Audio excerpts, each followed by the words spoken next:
Hey guys, how are you all? Welcome back to my channel. Today we will see what if Naruto has healing bite. If you enjoy, then please like, share and do comments. Naruto limped to the training ground, yawning. She had only just got up from falling into her bed. Her clones had all come back to her, making her even more tired. She realized something. She was 13. Anko had ruffled her hair, something she hadn't done since Naruto was 7 and first meeting her. Narissa had given her a couple shuriken blades. Tenten gave her a set of odd-looking kunai that the fourth used that had her oldest friend the Kyuubi growling in her sleep. And the Hyuga that Tenten had brought had given her a scroll containing chakra control techniques, mumbling something about how everyone should be privy to chakra controlling techniques, and had said, "One of your tenketsu points are blocked. May I unblock it?" She'd acquiesced. Shadow clones were already working double time on the techniques. Naruto paused. As she stayed still, she could see all of Konoha. Lots of chakra signatures, most weak, but a little less than half traveling fast and had an unusual amount of chakra compared to the weak signatures.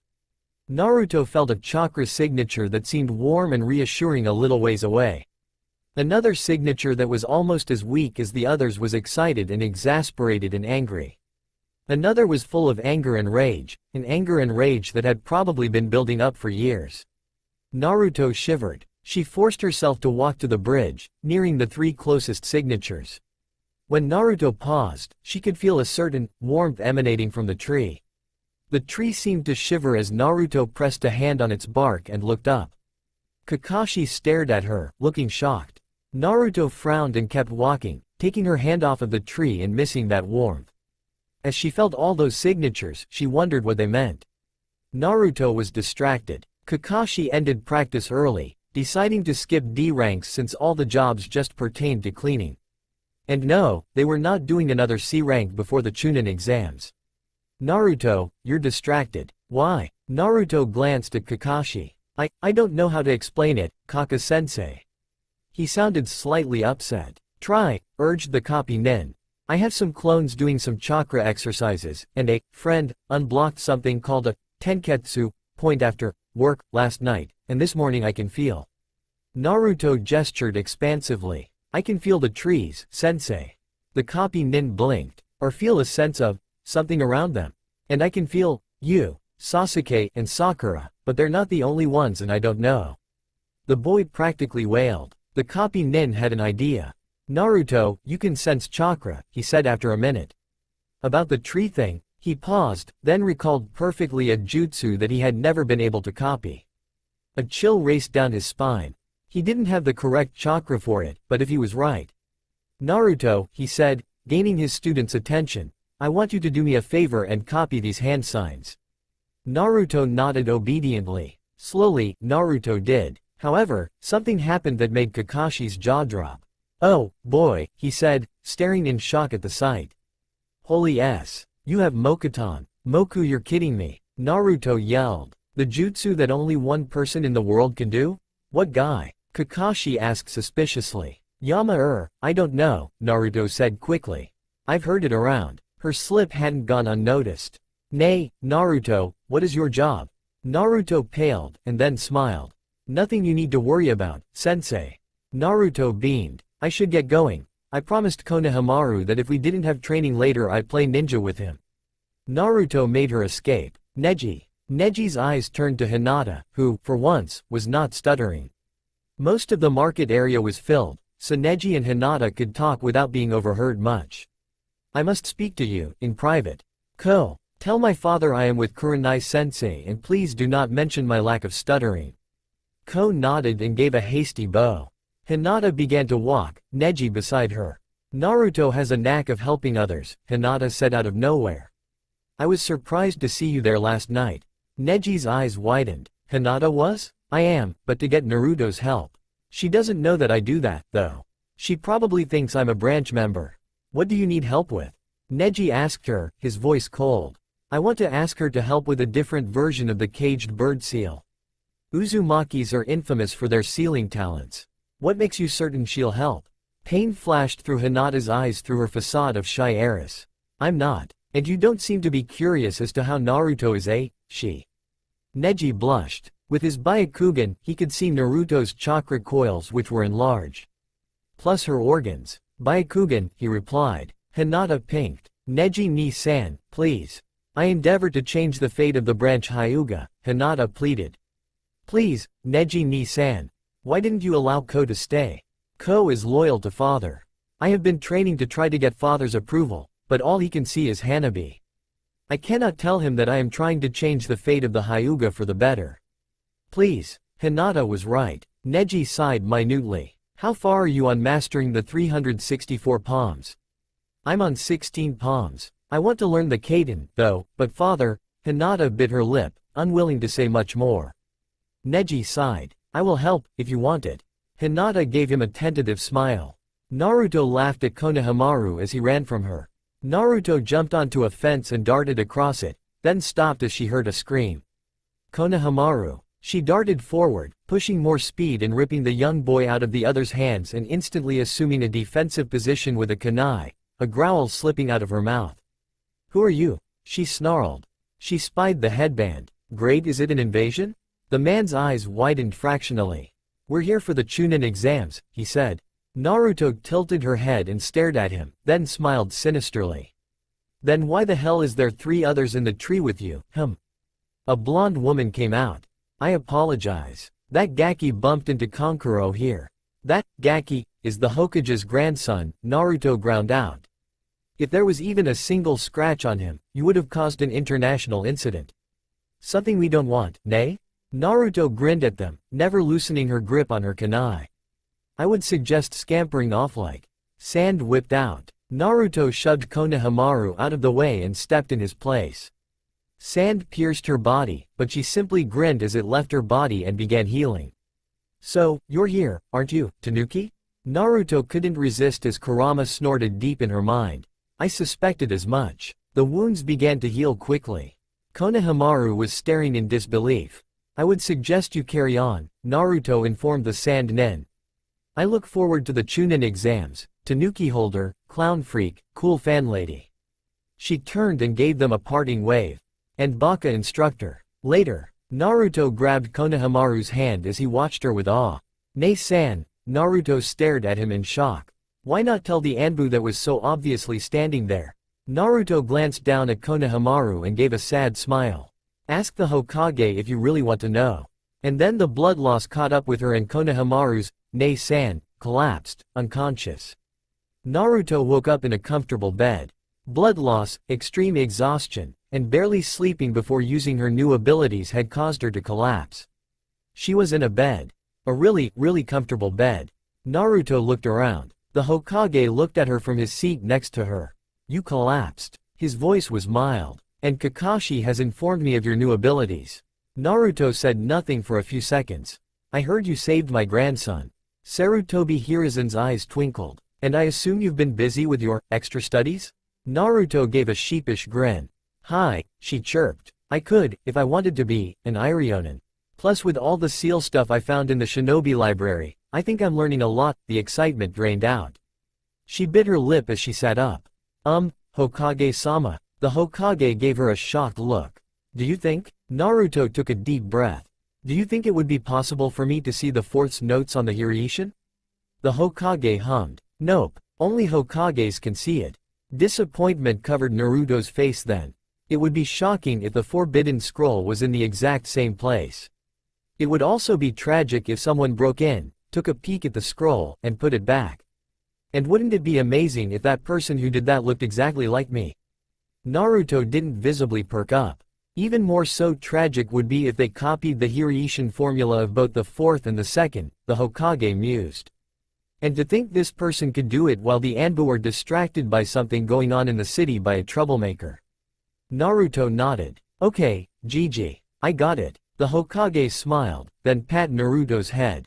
Sleep, Naruto. You're in the Sarutobi compound. Asuma will come and get you when it's time for you to meet your sensei. Naruto nodded and yawned. Naruto woke up early. Nay, Kurama, do you think I'm doing the right? You doubt yourself too much, kid. I suppose I do, admitted Naruto softly. Then alarm pierced through her. I forgot I was supposed to work.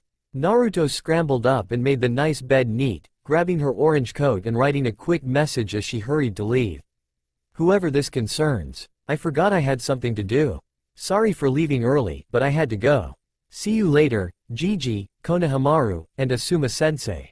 Uzumaki Naruto. Naruto was glad it was the dead of night, the quietest part of the night. She tripped to her apartment and changed into her elegant clothes and performed the waijutsu. A whisker-less Tenchi appeared before her. Tenchi darted out, jumping onto the ground elegantly. The red light district saw an unusual sight that night. The angel of the red light district was late to her job. Tenchi entered. To her eternal gratitude, the Ka-san must have forgotten that tonight was the night she was supposed to inspect. Ibiki stood there. "Ah, Ibiki-san," Tenchi greeted. "My apologies for being late tonight." Her green eyes surveyed the room. Sarutobi Asuma was sitting there, playing a game with a few ladies of the place. "Is Asuma-san going to be joining us tonight?" purred Tenchi. I'm paying for this session," Ibiki grinned. "Ah, Ibiki-san, you're too kind." Tenchi tilted her head and smiled with closed eyes. "Asuma-san, we are a private group which operates solely in Konoha. Any village secrets are confidential." Tenchi sashayed over to him. "Nobody in here kisses and tells."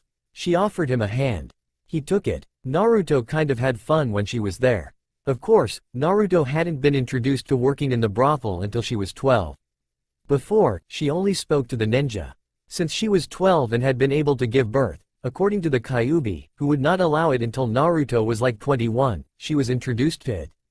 Anko and Narissa had fought against other, younger children that did the jutsu being introduced to it, but Naruto had countered that it was their choice. In the shinobi world, kunoichi earned most of their money doing seduction missions. As for Neji, well, it really was his choice. If he wanted to learn how to be a kunoichi and do some seduction missions that went along with it. Naruto took a deep breath as she took up her brush and watched in her mirror as the sun began to light up. She brushed her black hair and then stiffened. Sand was drifting into her room. She could feel the almost paralyzing hatred this entity possessed. "You'll have to make an appointment if you want this to be official." Naruto's voice was calm as she continued brushing her hair. Then she was pulled from her seat by a quick rope of sand, pinned on the ground. The boy's seafoam eyes stared at her. "Who are you?" he questioned. Naruto growled and broke the sand's grip on her before backing away slightly. "I have to keep my identity a secret," she said, looking slightly ashamed. She opened the door. "Goodbye." "Wait." She paused. "My name is Gaara." A smile came upon Naruto's face and she allowed one side of her face to be seen by him. "Goodbye, Gaara." Both angel and demon vanished from the room. A ninkin named Shomaru watched as Tenchi stopped in front of the home with the loud boy. One nearly silent poof later, Shomaru and Inuzuka Sume watched as Naruto was revealed. Sume stared. This was just a random patrol. What are the odds that this Tenchi that some of the males in her clan went to on occasion was Naruto? "Tadaima." She distantly heard the kid call. No answer. There was a surge of pity for the boy. "Shomaru. Come, I have to go do something." Shomaru obediently followed the alpha woman back to their compound, so distracted they dismissed their mission entirely. "Oi, Naruto." Naruto looked at Kiba at the entrance to the Chunin exams. "Kiba, what do you want?" My mom wants you to come over after this for dinner." "Don't bother dressing up," he grinned. Confused, Naruto scrambled to find a way out of this. She looked at Hinata, who smiled encouragingly at her. Naruto nearly groaned. "Sure, whatever." Naruto stared at the questions disbelievingly. These were so easy. With a sigh, the girl picked up the writing utensil and quickly finished it. Within moments, she was done, the test turned over, and fast asleep on her paper. She had been going to work late and coming home early. Ibiki smirked at the genin. They were pathetically easy to terrify. Well, except for the blonde, who was called a loudmouth and an idiot. He felt a small stab of pity for the orange loudmouth. Stuck with a burden he didn't want? It probably sucked. But the kid was asleep. When he told everyone of the 10th question, the orange idiot didn't even stir. Then Ibiki slammed his hand in front of the kid, and the kid jerked up. "Ramen," came the loud shriek. That made several more frightened little pipsqueaks leave. Now it was a battle between Otto, Konoha, Taki, whose teammates looked like they were frightened to death of the mint-haired girl, Suna. A few teams from the mysterious AIM, who looked kind of stupid with those gas masks, Kumo, Kuso, and the ever-hated Iwa. 3 teams from Oto, 4 from Konoha, 3 from AIM, Iwa, and Kuso, 1 from Taki, Suna, and Kumo each. Gaki, why were you sleeping in the exam? Ibiki questioned seriously. Konoha's most unpredictable knuckle-headed ninja smiled sheepishly and rubbed the back of his neck. I was tired, he suggested. He opened his eyes and alarm flashed through them before they slammed closed. Ibiki smirked. Do you think you'll make it to the 3rd round? The Gaki shrugged. It doesn't matter. If I have to, I'll be the first Hokage to be a genin. The Gaki never opened his eyes for some reason. Oh? Ibiki snorted. You'll end up being a piece of scum on the bottom of someone else's shoes, just like the rest of your class. Naruto's eyes opened. Defiance showed in his orbs. So be it, Naruto said with a nasty smirk. Then I'll be scum, TT Ibeo. Apparently this kid took Kakashi's lessons to heart. The glass smashed. Oi, Ibiki, there's twice as many this time. Ibiki watched her gaze turn to Naruto, and the snake mistress smirked evilly. Orange kid giving you trouble? Sleeping through the exam, Ibiki grunted. You're early, Anko. I wanted to see this year's prospects. Hungry eyes roved the classroom. Meet me at training ground 44 tomorrow. Orange, I'll tell boss you ain't coming tonight. Naruto slammed his head on the desk. Naruto followed Kiba quietly. Oi, Dobi, you're unusually quiet. Kiba's rather loud voice made Naruto jerk back to see Kiba actually looking at her in concern. Oi, keep your voice down, Kiba, scolded a passing dog. Gomen, Naruto said quietly. I was just thinking of the C rank. Yeah, Kiba grinned. I heard your mission went south. Yeah, we were up against Momochi Zabuza, the Demon Brothers, and a kid a little older than us named Yuki Haku, Naruto replied dully. All 4 are dead, by the way. A necessary lie. Yeah, I heard Sakura telling everyone how hey, mom. Kiba gestured Naruto in impatiently. Naruto followed Kiba to the table. All of them were sitting and eating, an awkward silence permeating the air before Kiba seemed to regain his thoughts. I heard Sakura telling Ino how Sasuke beat the Ice Kid, breaking his ice mirrors.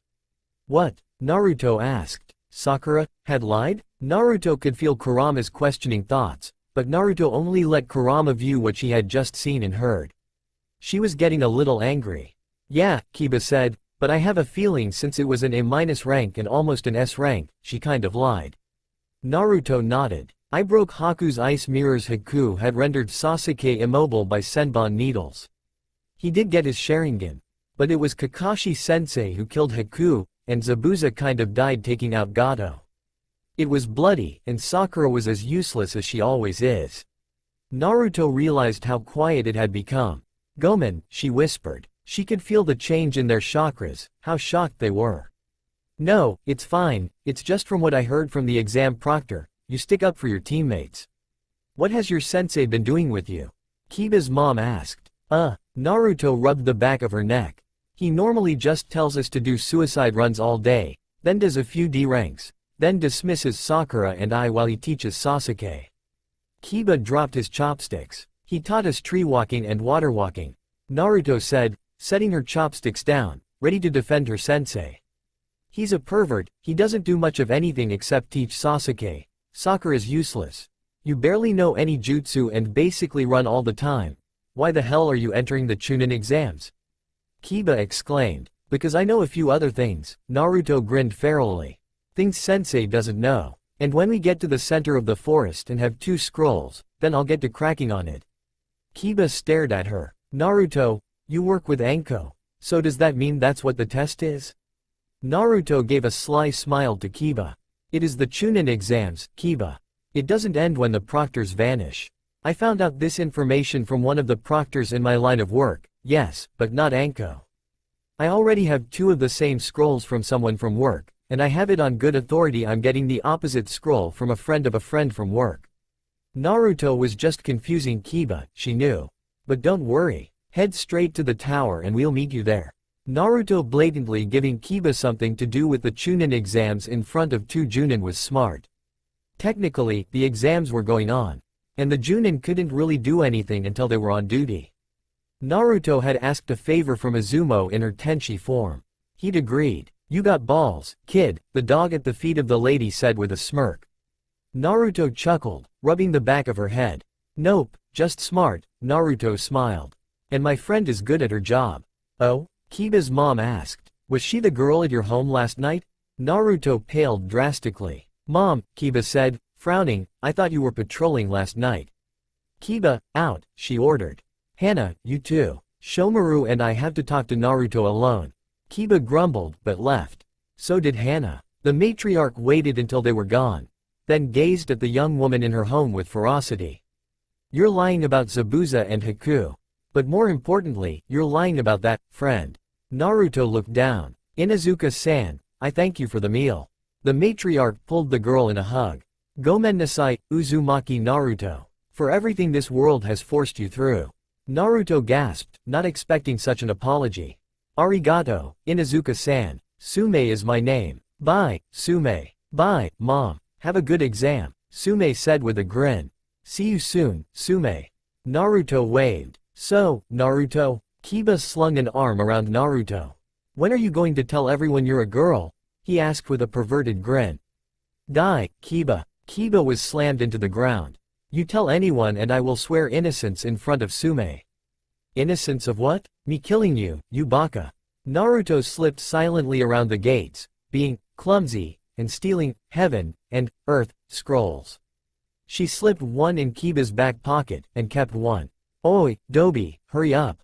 Sasuke growled. Naruto scowled. She hadn't been able to test her Mokuton ability. Kaka-sensei had told her to keep it quiet. Not showing it to Sakura was a good idea. The trees seemed to welcome her as she brushed her hand across one of the low-hanging branches. Naruto slipped two separate scrolls into Team 10's pouch. She winked at Neji and Tenten. Both of them flushed, and then Naruto stood in front of a deserted gate. I can. No, Sasuke cut off. We're going to take some. Naruto silently took out two scrolls. Sasuke scowled. I can spam clones, Naruto offered. So we can go directly to the tower. Sasuke nodded shortly. At least you're thinking smarter, Dobi. Sasuke-kun. Sakura squealed. Naruto noticed Sasuke's eye twitch, and another surge of anger in his chakra. Sakura. What? Sakura turned to see icy blue eyes cutting into her with the hatred of 1,000 suns. Shut up, Sakura, Naruto's voice was deadly soft. Or else I will do everyone a favor and do something terrible. It wasn't a question as to what. Sakura knew Naruto was being deadly serious. Sasuke looked moderately impressed. Oi, Dobi, he said, noting the pack. What did you bring? Something to do when we reach the tower, Naruto said with a smug look. I'm going to prove everyone wrong. Naruto gave a smirk. You know that disturbance last night? Sasuke recalled. All right. Apparently most of the Anbu had been painted bright pink. And Naruto had been chased through the village the entire night. Let's just say the chase hasn't ended yet. Naruto, Sasuke, and a silent Sakura broke the record for the quickest tower entering, taking out two teams with a Kaiden jutsu and a bunch of kicking and punching and biting clones. Now, they settled down and Naruto opened the formulas for the Nidaime's and the Yondaime's Hiraishin technique. Leaving a clone there with another clone just in case, Naruto left the building and made her way to a rather secluded training area. Let's see if I can do this.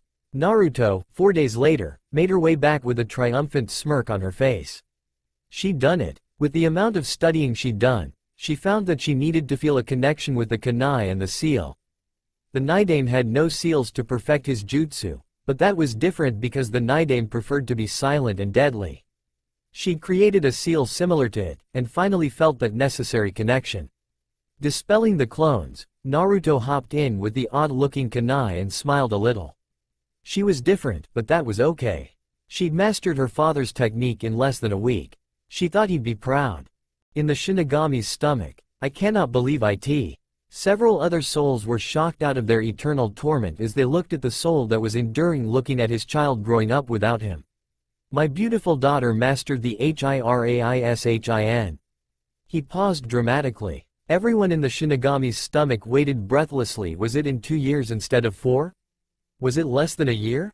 Surely it couldn't be less than a month. In 4 days, everyone in the Shinigami's stomach wanted to look at the kid, and when they saw her they stared. She was training, in a yellow flash. Well, more like an orange flash. But still, Kushina would be so proud of her baby. Minato sniffled. Nobody there knew who Kushina was, so they didn't care. But she's definitely an Uzumaki seal master. Okay, now they knew who Kushina was. And if Naruto was a girl, and a Jinchuriki. Oh, crap, whoever crossed Kushina was dead, but they kind of felt bad for those that crossed Naruto.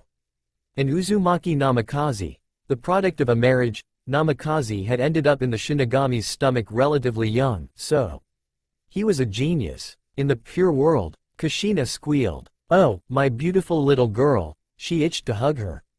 Good job, I really hoped you got my chakra chains, too. Who? Senju Hashirama appeared and looked out at the child. Who's she? My beautiful daughter. Kushina beamed. Jinchuriki of the Kyuubi, descended from you and Mito from Minato's side, and my daughter. I hope she gets the Uzumaki longevity, healing bite, and chakra chains. Squee. She literally squealed. Hashirama blinked. Where's the dad? Kushina shrugged. Probably still in the Shinigami's stomach. He died the same night I did. TT Ebane. Now my darling baby knows Hiraishin.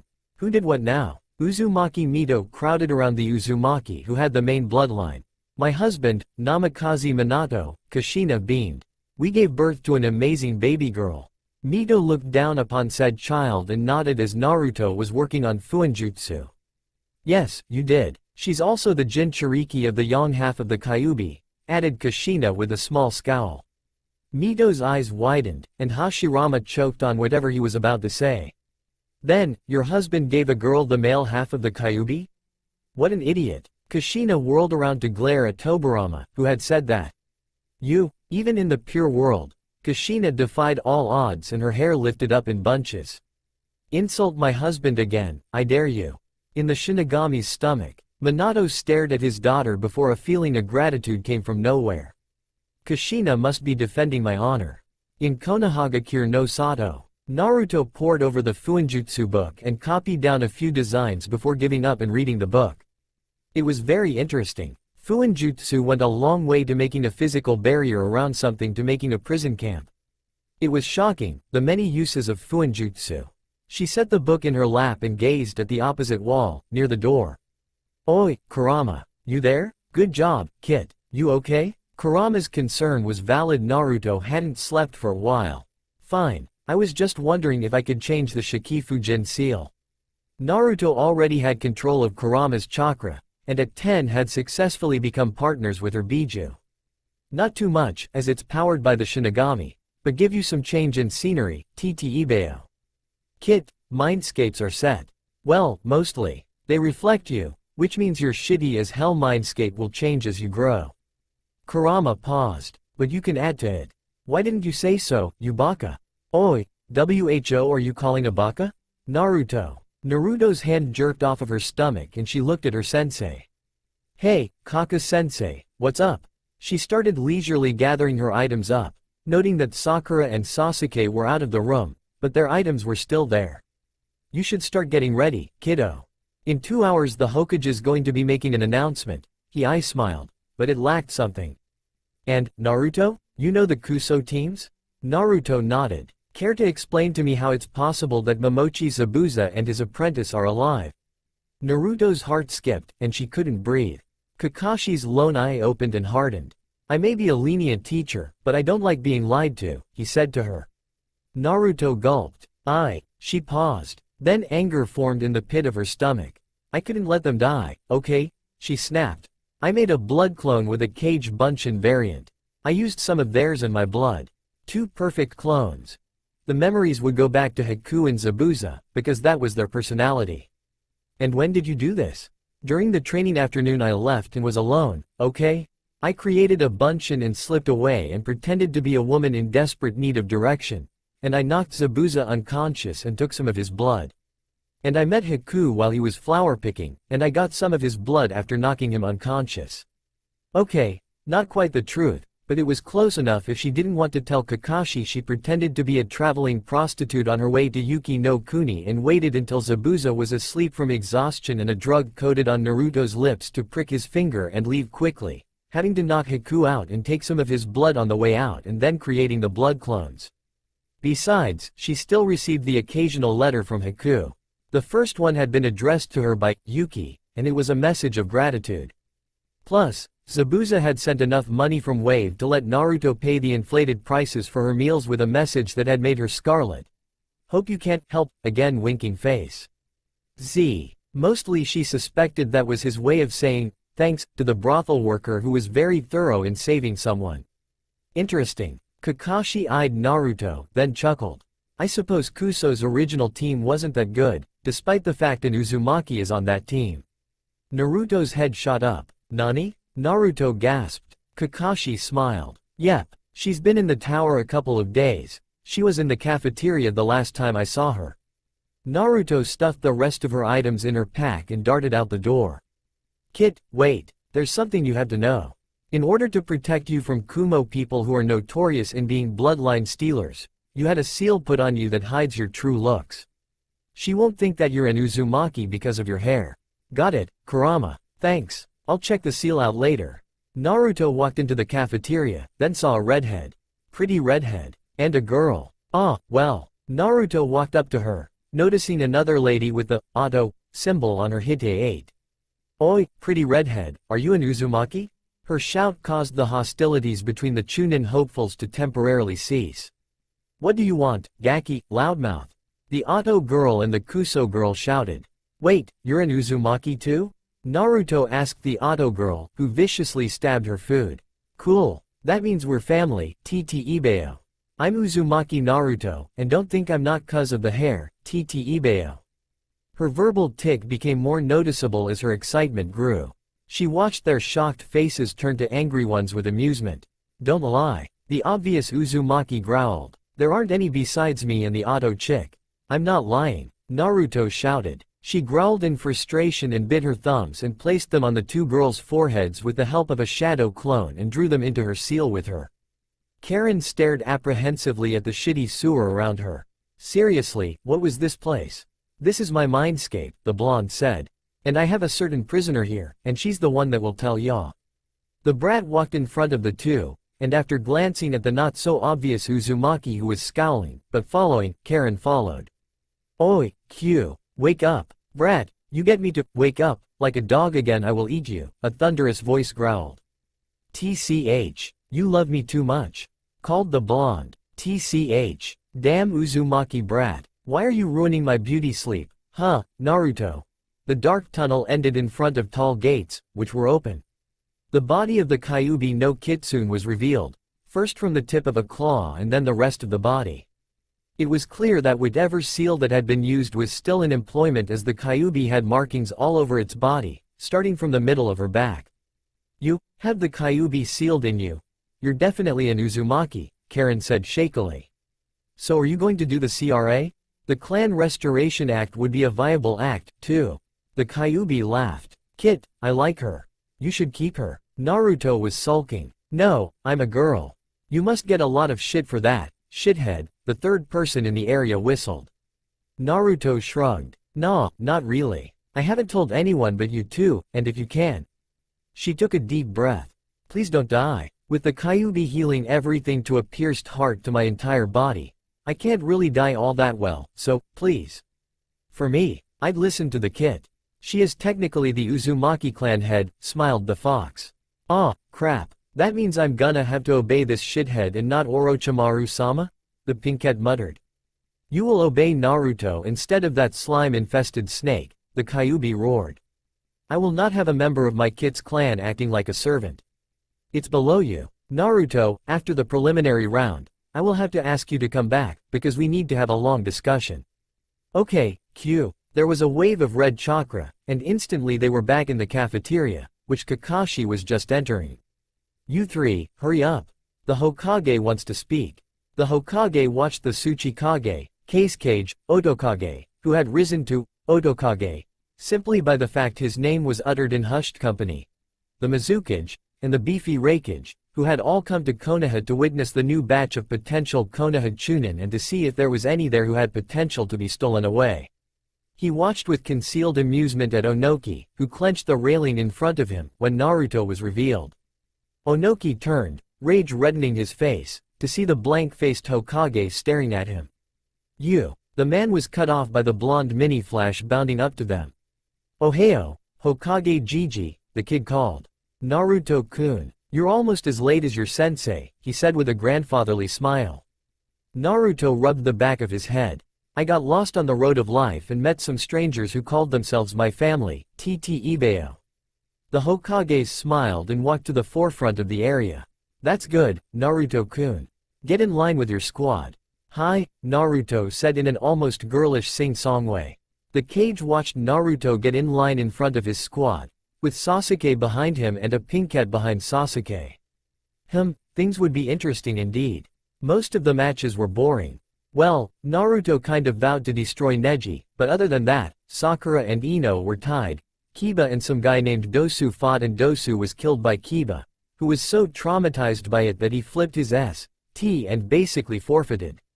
Gaara almost crushed Lee's legs, but surprisingly spared him for some reason after Naruto yelled, "Don't." Hinata fought Neji and Neji apologized, but Naruto was angry. Temari beat Tenten, Shikamaru's opponent forfeited, Choji lost his match because he had no chakra, and Shino won. Out of the Konoha shinobi, only Neji, Shikamaru, and Shino won. Naruto was nervous. She had to fight Sasuke, and because she vowed not to use the Hiraishin and Mokuton until the actual matches and asked Kurama for only one refill, she was doomed. She stood in front of Sasuke nervously. She was terrified of making a fool out of herself. Taking a deep breath, she let a big smile fill her face. She was going to go for the 3 basic things Kakashi had taught them: ninjutsu, genjutsu, and taijutsu. "Kit, you can do this," Kurama encouraged. "I know," she replied, though she was positive her mental voice was high and squeaky. "I'm terrified. If he uses Sharingan on us, I'm going to flip out," Kurama cheerfully forewarned her. "Most likely he'll use Chidori on you." But Kakashi told him not. "Gaki, this is the one time that he can really get away with killing you. Use Fuinjutsu tags. I'll help if the time arises." Hi, I'll win." Naruto waited. Sasuke didn't smile. "Hajime," called the proctor. "Kage Bunshin no Jutsu." Naruto yelled. 200 Narutos appeared, one of them in the back hanging there, readying to use another set of shadow clones. Taijutsu was first. Sasuke dominated the first batch of clones. Naruto, under the ground, hurried with her sealing tags. "If I don't win, I'll be labeled a loser." Naruto drew faster. "Every line has to be perfect. I don't need too many. I can use some shadow clones as tags." Kurama's approval at her idea made her grin. When her final clone was finally dispelled, she was back where it had been standing, her fingers in the cross position. "Oh, no you don't," yelled Sasuke. "Why jutsu?" Naruto turned into her big-breasted blonde form, not her big-chested, yet delicate-looking, gorgeous, Tenchi, form. She used the smoke to call out some more shadow clones silently, and when the smoke vanished you could hear a pin drop as every person stared at the big-chested lady with strategically placed smoke that was slowly moving away, and then, "Ah, Tsuchikage-sama, Raikage-sama, no, Hokage-sama, old perverts," the Kage sweat dropped. "Idiots," scoffed the Otokage. The Mizukage said nothing. He was, apparently, a man of few words. Then Naruto took a deep breath and dispelled the jutsu as Sasuke was lured into her trap. Smoke covered the area and Naruto called out, "Why harem jutsu?" A literal dozen blonde femme fatales appeared, and Sasuke growled and lunged. "Fuin!" Naruto bellowed. A purple barrier formed around Sasuke, making him immobile. Naruto smirked and lowered her hands a little. "Containment Uzumaki seal complete," she grinned. "Give up, Sasuke, you can't get out. Your chakra will be sucked out until you're unconscious." Sasuke glared, his eyes spinning into their Sharingan forms. "Let me out, Dobi," he growled. Naruto lifted her hands into the ramp sign. "Your chakra levels are down to less than half." Naruto walked over to look him in the eye. "If you can't beat the dead last, how the hell will you kill him, Sasuke?" Rage filled Sasuke's face, and he punched the barrier. It didn't budge. "Your chakra levels are going down," Naruto said in a sing-song voice. Kai. The barrier vanished, and Naruto sank a fist in Sasuke's face. Sasuke flew from the force of the punch and hit the wall, creating a Sasuke-shaped imprint. Naruto clapped, and 3 Bunshin popped up from 3 of the sides.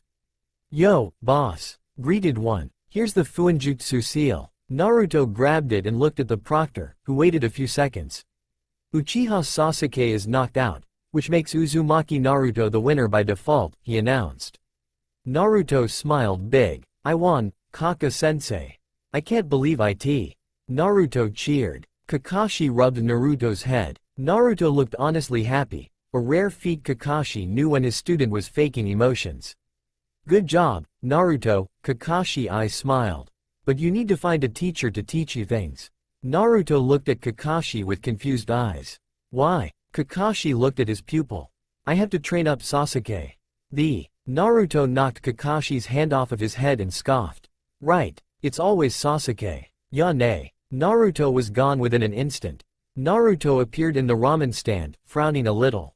Ayame ne-chan. Ayame looked at the younger girl. I won against Sasuke in the preliminaries. Ayame frowned. Why would Naruto be sad? And Kakashi's going to train Sasuke when he didn't even make it to the final round.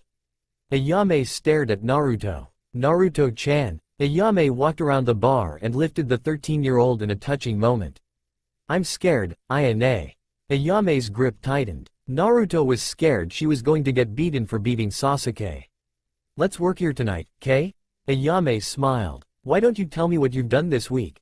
Well, I mastered a jutsu my Tucson made. Naruto grinned as she followed Ayame into the back, and kicked a few teens' butts with mass shadow clone usage. Oh, guess what? I found family. Blood relatives. Tucci dropped his noodle-bashing thingy, while Ayame dropped and broke a bowl. But I think I know you better, Tt Ibeo? I don't want to leave Karen and Tayuya all alone anymore. Naruto frowned. And I'll probably be getting enough money that I won't have to work as often, but I'll still work there to help others. That's my promise to you, Ayane-chan. Ayame smiled and ruffled Naruto's hair. That night, an Aburame clan member appeared at Naruto's work, while she was busy massaging Zabuza, who'd smirked at her and then thanked her gruffly before demanding a massage. Naruto. The Ka-san of the brothel, a woman named Shuki, opened the door. You have another customer after this one. The Ka-san cared for the women, and they all knew self-defense. While the woman may not look it, she was like a mother bear and could hurt Kurama if Kurama had hurt any of her workers. Naruto flinched as Zabuza tensed. She hadn't exactly told the swordsman her real identity. The Ka-san's eyes went wide. Oh, leave. Hurt her and I'll kill you, threatened Shuki to Zabuza. The door was closed, and Naruto got off the former missing nin's back. She placed her hands in her lap. You're the brash kid who Haku spoke to. Disbelief was in Zabuza's tone. Hi. Naruto looked down. I work here for money. She tensed as Zabuza stood up. You got balls, kid. Naruto peeked through her lashes. He was grinning at her. What exactly did you do that day? I drugged you with a drug I'm immune to, Naruto admitted, after we slept together. You're rough. She grinned at him, basically giving him a compliment. And my traveling to Yuki no Kuni was just a lie told to you so I could get in your bed to drug you and steal your blood for a technique that transferred your feelings and what you would actually do to a clone. She flinched a little when he set his hand on her head and rubbed it a couple times. Like I said, kid, you're ballsy. He took his big sword and walked out, a henge setting on his body, enough of one to fool even the Sandame. Then the Aburame entered the room. If you don't mind bugs, I would like a massage. Naruto nearly groaned. Why was everyone asking for massages tonight? Do you mind if I use a jutsu that I learned off of a child I have been watching over? She asked. I am rather tired today, as I had quite a bit to do. Of course not. The Aburame man took off his coat. Wow, his face really was blank. She used the now familiar cross sign and another copy of her appeared. She was dead tired, but she helped the lethargic clone massage the Aburame man's back. After about 20 minutes, he spoke. Might Kakaichu settle around you? They usually only do so in that way around my wife. Oh? Tenchi Naruto asked. Is your wife an Aburame? No. The Aburame sounded bland. My wife is an Inazuka. I believe she is Sume-sama's sister. Sume-sama told the Aburame clan of your plight, Uzumaki-san. Please don't make me quit. I help out a lot of people with the money I make here, Naruto said, calm on the outside but inwardly panicking. I would not do such a thing, said the Aburame man. Not if that is what you truly desire. Just listen to me. The Aburame spoke to her. My wife and I, due to the nature of our separate clans, cannot logically have a child that belongs to both. Since hearing that you are all alone, my wife, Kahara, and I, Shiki, wish to adopt you into the Aburame and Inazuka clans both. After his statement, Naruto just sat there on his back for a minute, her clone still massaging it. Okay? Naruto said. But why send you? No offense intended, she added hastily. You know my nephew, Shino, and Kahara's nephew, Kiba. Sume thought you would do well in our home. Naruto took a deep breath and got off her soon-to-be adoptive parents. Alright, as long as I, A, still have my original last name and abilities, and B, still have my freedom. The Aburame nodded and put his jacket on. Indeed, it would not do for you to lose your Uzumaki nature. All your current and later Uzumaki abilities will exist. As you have your burden, I do not think Kakaichu would be able to drain you of your chakra at any point, no matter how many colonies attacked you. He walked to the door. I shall speak with the Sandaime in the morning. Naruto smiled at her clone with unrestrained glee. 2 clans wanted to adopt her. She was such a lucky girl. The morning arrived. Naruto hadn't slept, and upon entering her home she dropped the Tenchi Jutsu and whooped. She started packing everything up and storing them into scrolls. Mr. Yuki the plant stayed out as she poured some chakra into it and watched it grow. She did this in the privacy of her bathroom. Now Mr. Yuki looked like he'd been watered religiously for a year. Suddenly, there was a knock. Uzumaki-san? Naruto bounced out and then deflated when she saw Closet Perv in her doorway. She scowled, then smiled up at him brightly. What's up, Closet Perv? She greeted cheerfully. What are we learning? Follow me and you'll see, Closet Perv said, pushing his glasses up. It pisses me off to see the disdain in their eyes, Kurama growled. Easy, Naruto cautioned. We don't want to not get adopted. A smile bloomed on her face again. No, nothing could ruin her day today.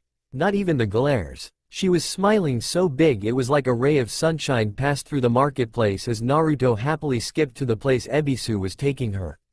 Now, walk on the water, Ebisu said as he got positioned in front of the bathhouses. Naruto's mood went dark. Okay, this guy had just ruined her day. She made the hand sign for the Waijutsu, blonde version, and used a henge to wrap a towel around her and screamed, pervert.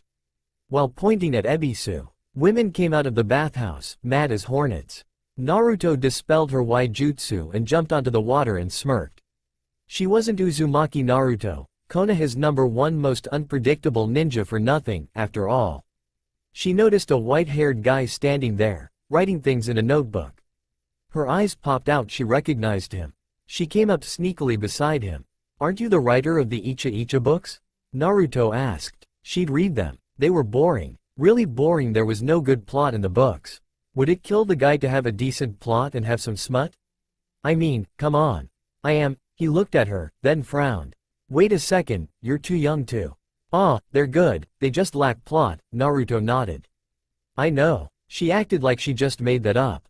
How about I give you some inspiration, and you teach me some jutsu, old man? The pervert raised an eyebrow. No offense, kid, but how can you give me inspo? Naruto was instantly back in her naked blonde version with smoke in strategic places, smoke that moved to cover her nudity. Jiraiya was blown back by his nosebleed. Dial. Naruto grinned foxily as she turned back to herself again. I hope this old guy has a good explanation, she thought to herself a bit grimly. Because I know he's my godfather. Excuse me, an Anbugai Yamato. The only guy in the village other than Naruto herself that could do Mokuton said in an emotionless voice. Uzumaki-san, the Hokage requests your presence. Naruto nodded, but inside she was bursting with excitement. The council stared at Shiki and Kahara, speechless in shock. Ahem, the Hokage cleared his throat, causing everyone to stop staring and to listen to the man. As Uzumaki Naruto is the holder of the Kyuubi, it isn't really. It is not illogical to give the holder of the Kyuubi a home, Shiki interrupted. The Nara clan head seems to agree. The Hokage looked towards said clan head. The Kyuubi was something a rogue Uchiha let loose, said Shikaku. I highly think that Uzumaki should get adopted. The kid lives alone. So does the Uchiha heir, put in Kaharu, one of the advisors. Yes, and he has to live in the place where his entire family was slaughtered by his older brother. I'm sure that does wonders for his psyche, drawled Kahara. which drew a snort from Sume. Look, the clan heads have already voted. Once Uzumaki-san becomes a Junin, he'll be let out of the reach of any clans, as that's the legal age for civilians. It was a good bargain. Adopting Naruto into 2 clans was a good idea. I must bring up one point, the Hokage reluctantly said. Here is a certificate stating that Naruto was to marry Shikamaru when he was 18. Would you rather have him marry him now, or? My wife was the one who wrote the agreement with that habanero, the lazy Nara replied. Ask her. Heads went to Yoshino, who everyone knew was the true clan head. Shikaku was way too lazy to be. Yoshino frowned. Well, it is kind of strange, as he is probably going to have to restore his clan to its former glory one day, but the agreement was made with the intent to honor it no matter what, so yes. Better marry them now, but let them live separately. Shikamaru's not going to be happy about this, Shikaku said. Yoshino slammed her fist on his head.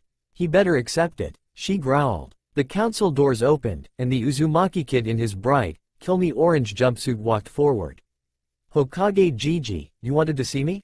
The Hokage smiled. Naruto, the council has decided. Danzo scoffed. The Hokage shot him a withering look filled with ki. That you will be blood adopted into the Aburame and Inazuka clan households. Under, he said, lifting a finger, the condition that you marry Nara Shikamaru, soon. Naruto's jaw dropped. Nani? Okay, I'll do it, on the condition Shikamaru agrees. Naruto grinned. Mendoku's. Shikamaru, do you agree? Shikaku asked his son, who had been shoved in right after Naruto. Shikamaru shrugged. It'll be troublesome, but whatever. I don't care. So it was set. Naruto had to let some of Shiki's and Kahara's blood mingle with his through a cut hand, but after that, it was done. When's the wedding? Asked Shikaku, who was answered by the Sandame. After the Chunin exams, he said with a grandfatherly smile. Now off. Go pack, he said to Naruto, who bowed and then jumped out with his new parents in tow, Shikamaru following. Shikamaru didn't have a problem with Naruto because all facts he knew about Naruto pointed to one thing. Naruto was a girl. Naruto ate an obscene amount of ramen when someone else was paying because Naruto had higher stamina, and therefore a fast metabolism. Adding to the fact that he'd been near enough to Naruto enough times to smell her distinctly female scent, it was obvious, Naruto was female. Besides, he bet that having Naruto in the Nara, Aburame, Inazuka clans was going to be hectic, but fun. After all, it was Naruto he was talking about. The next day Naruto got new tattoos under her eyes to signify her status as an Inazuka member. She was, for now, Inazuka Aburame Namikaze Uzumaki Naruto. But she was totally going to keep writing down the simple, Uzumaki Naruto, she'd grown used to. In about a week, she was going to get her first Kakaichu swarm, and after about a week of getting used to them, she was going to go with Jiraiya to do some training outside the village. Now, though, she had to choose her Ninken friend. Her whisker marks were still prominent on her face, but the tattoos made her look kind of fierce. Her blonde hair was starting to get streaks of red through it, which was pleasing to her. She liked the strands of tomato red hair that were starting to show. Hey, Naruto. Kiba's yell made her look over at him sharply. She jogged over to him and his team, who looked at her strangely well, Kiba and Hinata did, as did their sensei.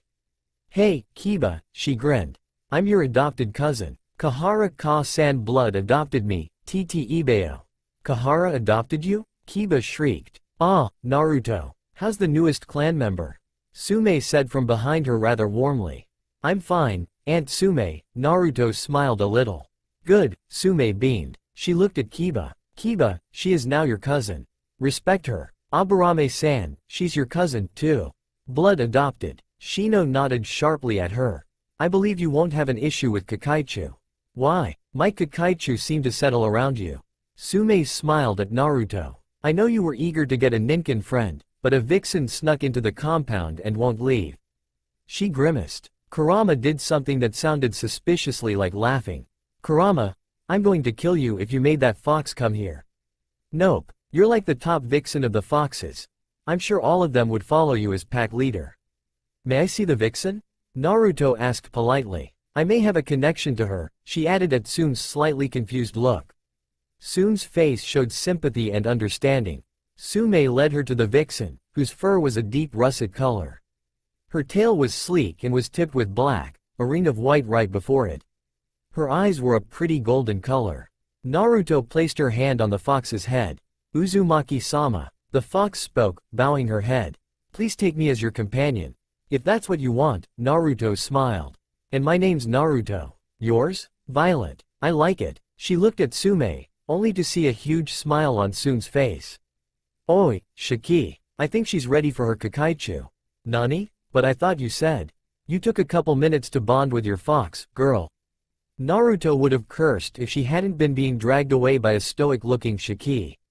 Mother. You finished that word and no ramen for a week. So cruel. It took a week for Naruto's system to adjust for the Kakaichu. Naruto had a nagging feeling about that, Kyuubi. Shiki took it upon himself to impress upon her logic, which she pretended to understand, and patience, as well as telling her about patterns of a Kakaichu. Shikamaru, as lazy as he was, decided to pay her a few visits. With flowers. I hope you like them, he said with a sigh. They're the ones I thought you'd like.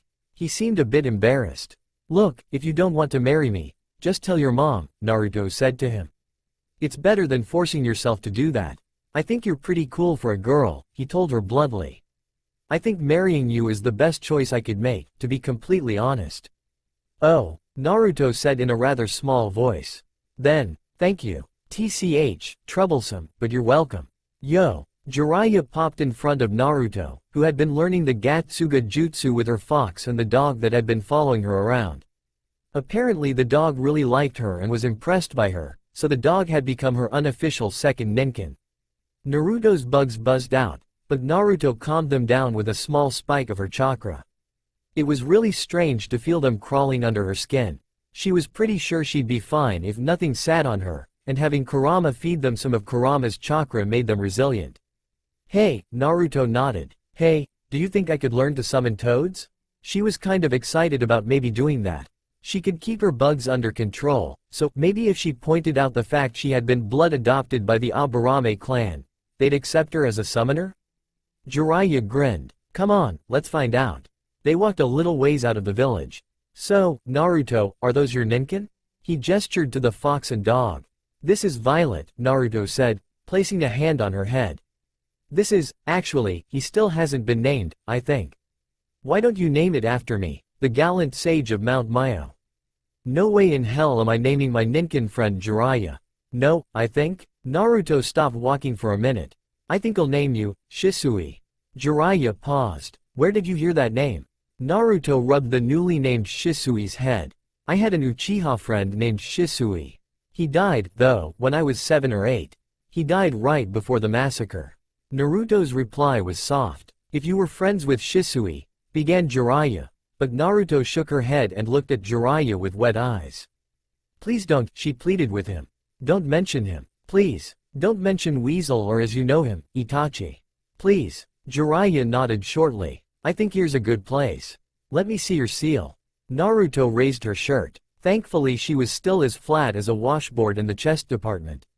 Channeled chakra. Naruto did as ordered, and the seal of the Shinigami appeared.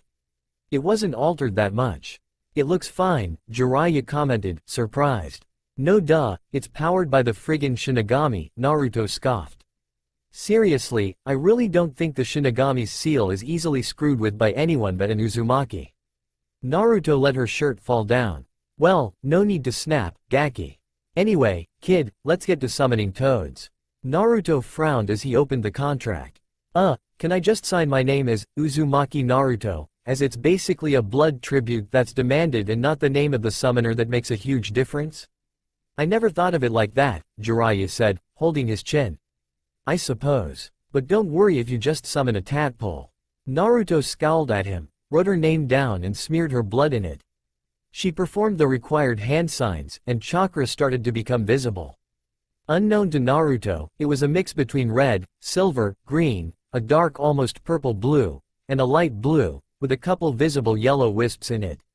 Kachiyose no jutsu, she yelled after biting her thumb and slamming it down. A huge swath of smoke filled the area.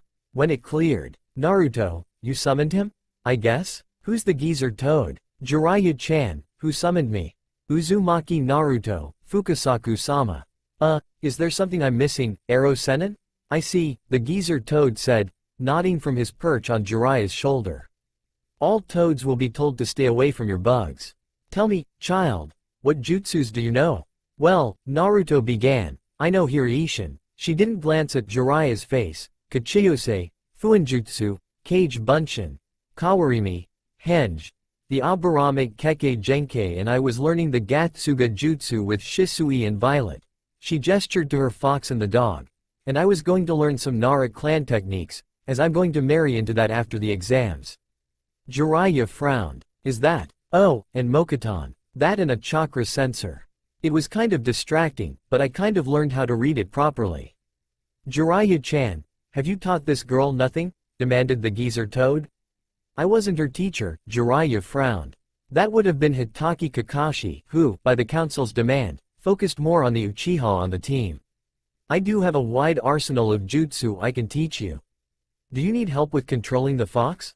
Naruto adopted a solemn expression and closed her eyes. Kurama. Gihi, Kurama grinned. Black lines formed on Naruto's body, glowing a vibrant yellow. Then, chakra flames burst into being. Naruto could feel every tree yearn to touch the chakra to make them bloom again. Holy crap, Jiraiya said in a stunned tone. How did you? Naruto smiled and looked at her body. The lines of the 8 elements seal outlined on her body.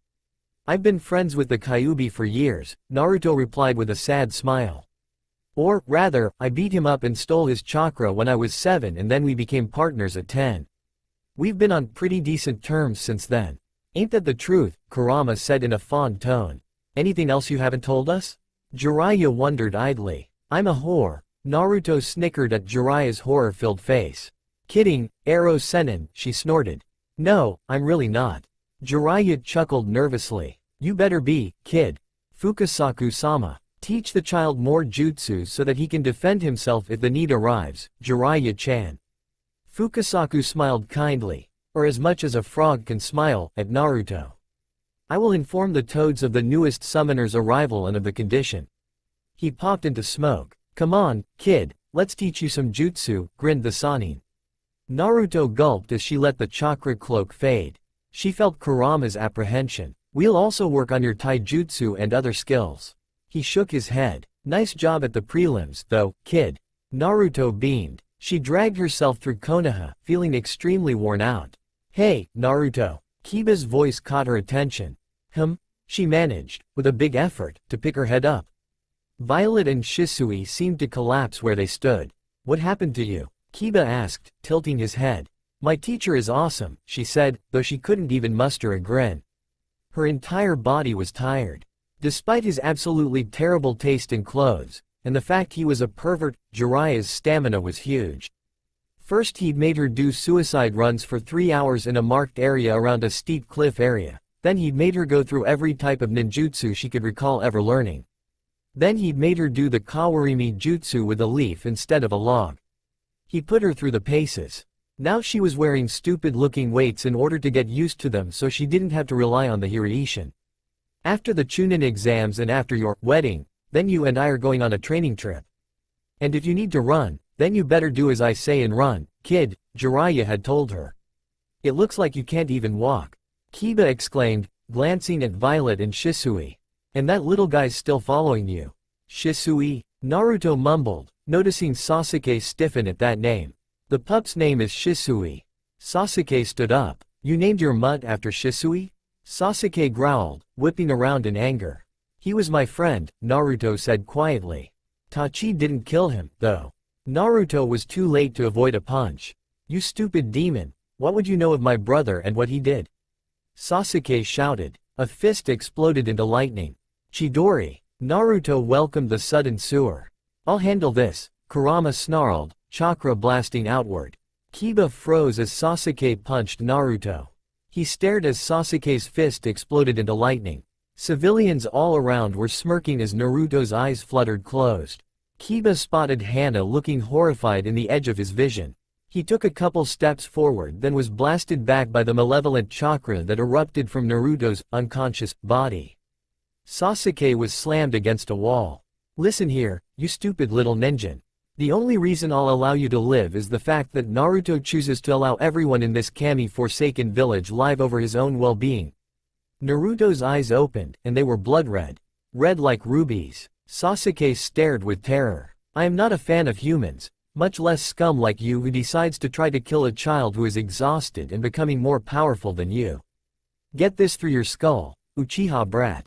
If you attack Naruto's body, conscious or unconscious, I will not hesitate, and I promise that your precious Uchiha eyes won't be able to follow me.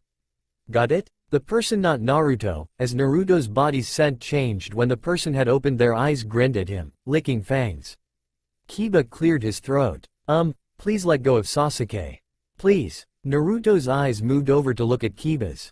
Red bored into black. Kiba shrank back, and the person let go of Sasuke. Oi, Kyuubi. The Kyuubi froze, eyes widening in comical horror. Oh hell no, he yelled as Jiraiya appeared. I'm outta here. No you're not. Jiraiya grinned darkly. You're going to go back into the sewer from whence you came, or I'm going to tie you up and make you eat ramen. The disgust on the Kyuubi's face made Kiba snort. Kyuubi could have been defeated by ramen? The Kyuubi seemed to admit defeat. Fine, just make sure the kid doesn't work himself to death. Jiraiya grinned. Deal. Blue eyes replaced red, and Naruto collapsed, Kiba catching her swiftly. Jiraiya smirked at him. Naruto told me the demon hated Inaruzushi. Kiba frowned. Why oh, right, Uchiha Madara must have liked Inaruzushi. Naruto was driven like a slave in the weeks before the final part of the Chunin exams. She was up against Neji, and later she'd fight Gaara in the beginning of round 2 if she won against Neji. If Neji won, he'd go against Gaara. Not that she and Neji hated each other. Rather, the opposite. Whenever the two met at work, they'd have a quick verbal spar, then they'd get swept away by their clients. They'd nod at each other like acquaintances whenever they'd publicly meet.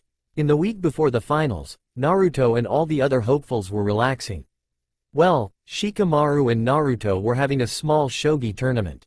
More like Shikamaru was thrashing Naruto at every game.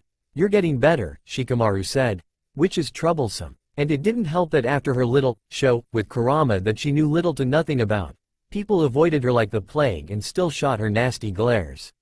It wasn't much different. Well, the prices inflated, but that was it. Ramen was literally the only thing she could afford now, seeing as she hadn't been going on missions and was only working in the red light district. I think this is kind of cool, Naruto admitted to him. Tactics are pretty useful. Yeah, but numbers help, too. Your clones could make up practically an army. He frowned a little. Since you have large chakra reserves, will they triple or double? Naruto frowned. Kurama? Well, there is an Uzumaki Kenjutsu that's kind of forbidden. Kurama sounded reluctant. Blood clones. Use something similar to what you made with Zabuza. Costs you half your chakra, but if you leave the blood clone up long enough your chakra coils expand to output thrice the amount of chakra. If I use a Kenjutsu, they could, Naruto replied. More so than when they're used for a long period of time with pretty much the sole intention of adding to chakra reserves. She didn't tell Shikamaru where she'd learned it. He was a smart man. Oh, can anyone learn the Kenjutsu? Shikamaru was interested in it. It costs half your chakra, Naruto. No, only with reserves as big as mine, admitted Naruto. And you'd have to make sure the clone don't pop while you're in the middle of a battle, because the jutsu can land you in a coma. Sure, I can bring you out, but you'd be hypersensitive to your own chakra until you've gotten used to it. And I'd have to make sure the clone didn't pop while in the middle of a battle. One of the reasons it's a Kenjutsu, Naruto said quietly. Maybe Uzumakis started being born with unnaturally large reserves because of this Kenjutsu. Look at the rabbit goddess. Don't speak of her, please. You'll only draw attention to us. Kurama growled, sounding a little scared. Gomen, Kurama, we have 4 more days until the exams. I'm getting kind of wound up from all this tension. You getting wound up means I get wound up, but I can't wait. Jiraiya worked us to the bone. Still, I'm glad Violet's resting. I still don't understand why you named the dog Shisui of all names. I like the name. He kind of reminds me of Shisui. Shisui was rather clingy when you got to know him, dat bayo. Anyway, gotta focus. Ruto. Shikamaru's exasperated call made Naruto blink. You and him talking? Shikamaru sounded bored. Oh, yeah, about why I named Shisui. Well, Shisui. I told him Shisui the dog was kind of like the real Shisui. Once he made a friend, he was strangely clingy. Both Shikamaru's and Naruto's eyes were drawn to Shisui the dog. Shisui the dog kinda looked like Shisui, too dark, sleek, and had a weird liking to the shunshin that he could make somehow. Shomaru had a knack for the kawarimi, so there was no surprise there. These were ninja dogs, after all, and it was almost as if. Nah, it was just a strange coincidence. So, what's your plan against Neji? Naruto sighed. Well, I can't do the same thing I did with Sasuke for obvious reasons. It's too obvious. I plan on showing my most brilliant moves, which right now I can't reveal, but, Naruto added with a sly grin, is something pretty awesome. Hello, Yoshino-san. Oh, Naruto, you'll be my daughter someday. Call me Yoshino-ka-san. Yoshino grinned. And how good you are if you could tell who I was just by my chakra signature. Your chakra is pretty, Naruto said, tilting her head. Warm, motherly. Plus, when you get irritated at Shikaku-san, there's a feel of fond exasperation, I guess. Shikamaru's chakra is lazy but alert. Shikaku-san's chakra is tough and lazy and solid. Nothing like Shikitu-san's, which is patient and alert, or like Kahara-ka-san's, which is wild, feral, and protective. I guess you could say I've gotten a grasp for what kind of chakra everyone I know is. Naruto laughed a little. It's relaxing, being here. It feels. She frowned for a second, unable to force it into words. Warm, that's all I can say. Naruto looked up at Yoshino, who looked extremely impressed. Girl, if Jiraiya doesn't take you on that trip, your talents are wasted, Yoshino chuckled. Now put away the shogi board, you two. Dinner's ready. Troublesome, Shikamaru said. Yoshino's smile turned poisonously sweet. What did you just say? She asked in a syrupy voice. Shikamaru paled. Naruto's silent laughter broke from her in vain struggle. Her laughter peeled out, rippling around the clearing. Normally, Naruto chuckled, or used her deep voice to imitate a raspy laugh. But this one was feminine and pretty. Her first time laughing unrestrained since, well, forever. Kurama, deep inside his cage, grinned to himself as a chunk of stone from the sewer vanished. Soon, he'd be out of this shitty sewer and snoozing in a sunlit area if she kept on being this genuine and happy. So much had transpired since Sume had seen the young Jinchuriki transform from her brothel house form and say, "I'm home," to an empty apartment. Uzumaki Naruto was truly living for once. The sewer, of course, would always be a starting point, no matter how much chakra she accumulated or even if she transcended to being a goddess. The sewer was the first point in her life, and those cage doors would always be passed, a remnant of his symbolic imprisonment. Now that the seal was on him in its entire form, there was no need for the gates.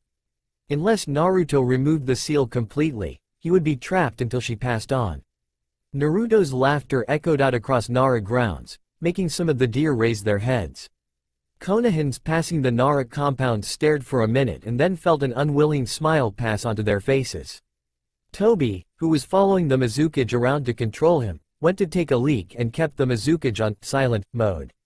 One of the rebels who had accompanied the Mizukage and was following him saw something odd. His cage's eyes seemed unusually glazed, then they cleared. Yagura stumbled, and the Mizukage never stumbled. Ow, he muttered to his astonished-looking advisor in a dazed-sounding way. Who's the angel laughing? Ao turned on his Byakugan to see if this really was his Mizukage. When he did, he saw a disruption in the chakra flow start to correct itself slowly. Then, it vanished, and the disruption was back. Ao knew without a doubt that his cage was under a genjutsu by those deplorable Uchiha. Ao glanced around, and through a wall, there was someone laughing. Another Jinchuriki. That beautiful laughter was peeling around them, slowly fading, but he was positive it came from her. Ao mentally nodded to himself. Mizukage-sama, he said. The Mizukage turned to Ao. Mind if I go take a leak? His fellow guards sniggered silently. The Mizukage nodded his head slowly, and then there was a flick of his fingers that usually indicated, "You're off duty for the rest of the night." Ao was gone in seconds. On a rooftop hotel, Gaara heard the peals of laughter with his sensitive hearing. His mother was silenced, and Gaara tilted his head at the sound. Interesting. That sound is one of pure enjoyment. Whoever made it, I will end them. A lone traveler with long black robes embroidered with red clouds walked past the Nara compound briefly. Such beautiful laughter, Uchiha Itachi thought. Inside the compound, Naruto was on her back and holding her stomach as she fought to breathe. "Dinner's ready," Yoshino repeated with a weird grin. Naruto hopped up and dragged a muttering Shikamaru with her. Yoshino sighed. "Kushina, I think if you were alive, you'd be proud of your baby." "The pure world. Of course I'm proud of my baby, Yoshino. If I wasn't I wouldn't be dead," bawled Kushina. "I want to see my baby girl," she sobbed, going into a depressive state. "Hey," Hashirama frowned. "I was wondering something. How come she kind of acts like father sometimes and like you, Toby? I mean, you do have a temper when it comes to it." "I have no clue, and I really don't want to," Tobirama replied curtly. "I really do want to go visit my daughter, so, bye." Tobirama vanished. Kushina sighed. "Come on, let some excitement happen up here." Kushina moaned, dreadfully bored out of her friggin' mind. While it was the pure world, only the really famous or high concentration of chakra type of ninjas were actually aware of the fact that they were deader than a doornail. Little did Kushina know that she'd get her wish. The day of the Chunin exam finals, Naruto was up before even her adopted dad. She actually never fell asleep. She had coffee. And sugar. Not a good mix. Naruto was just sitting on the couch, staring at the opposite wall. Shiki and Kahara stared at her for a few minutes, but Naruto did nothing but stare at the clock. Naruto's chakra didn't calm their Kakaichu. In fact, Naruto's Kakaichu apparently showed their excitement by zipping around fast. Violet and Shisui were curled up next to her, looking bored out of their minds.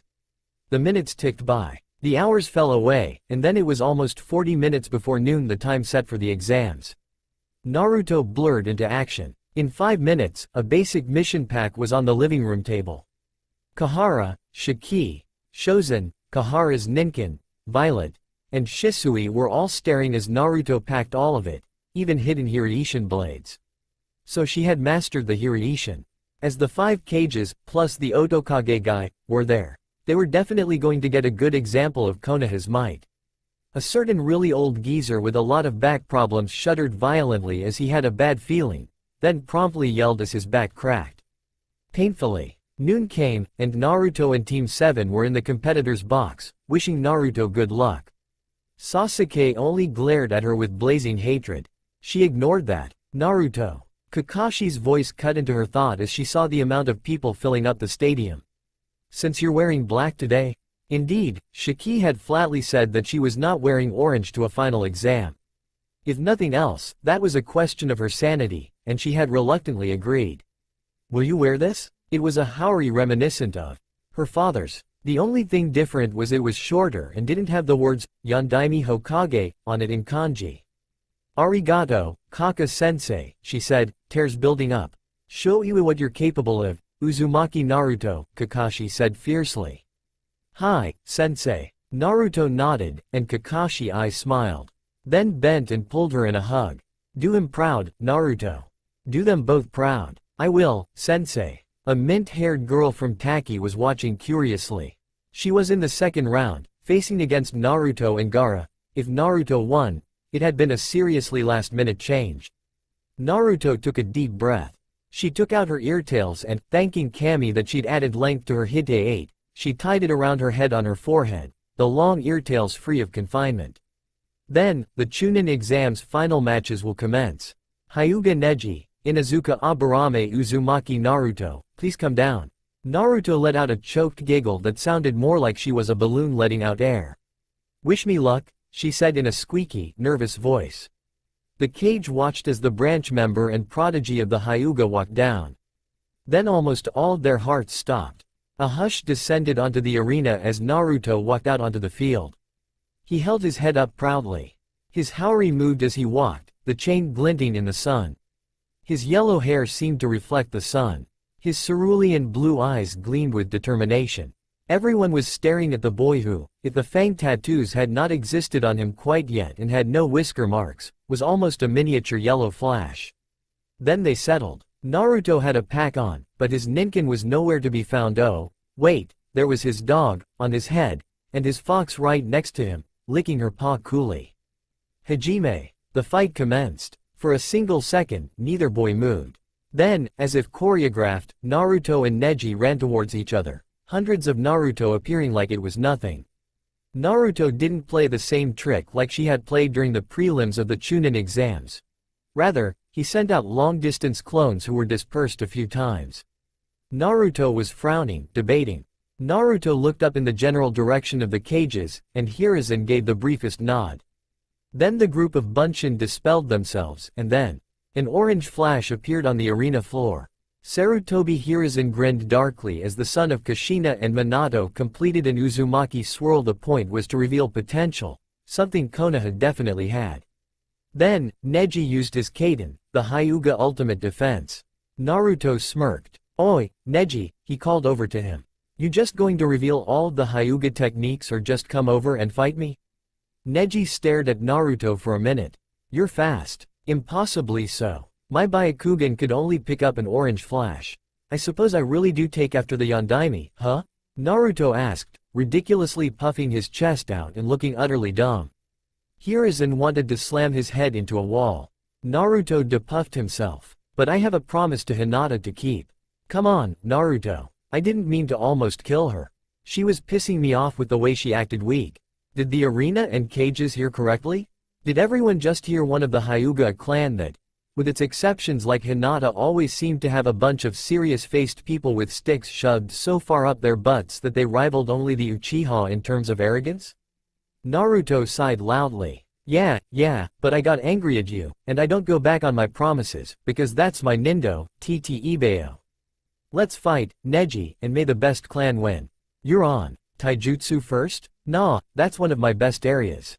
Let's do Genjutsu. But I wanted Genjutsu, please? Damn it, fine. Neji and Naruto stood straight up, and their hands blurred into motion. Genjutsu. 1,000 petals. Sakura petals began falling. Genjutsu. Illusion of the Shinigami. In the middle of the falling Sakura petals, an illusion of the Shinigami appeared. The cages were distracted by the cracking of Hiruzen's chair. They looked at the Shinigami illusion. Is that the real face of the Shinigami? It was Rasa who broke the incredible silence. I would assume so, though how Naruto knows it, well, I can't say I'm not surprised. Hiruzen's face was thoughtful. I would assume that he must dimly recall the Shinigami appearing when he was a babe. After all, the Yondaime did use the Shikifu Jin to seal the Kyuubi. So yes, I assume it is a demonic illusion of the actual Shinigami. The Shinigami illusion took out a knife and licked it. Suddenly, the Shinigami illusion flickered as some Sakura petals were displaced, and Naruto did indeed get some damage done to him. Both Genjutsus vanished moments later, neither Chunin hopeful able to keep them up too long. Then, ninjutsu? Naruto asked. Why are you so against using taijutsu? Because I want to humiliate you with my taijutsu. You do realize I've had far more taijutsu training, right? The blonde boy asked. Whatever, Neji decided. Sweden. Wild water wave.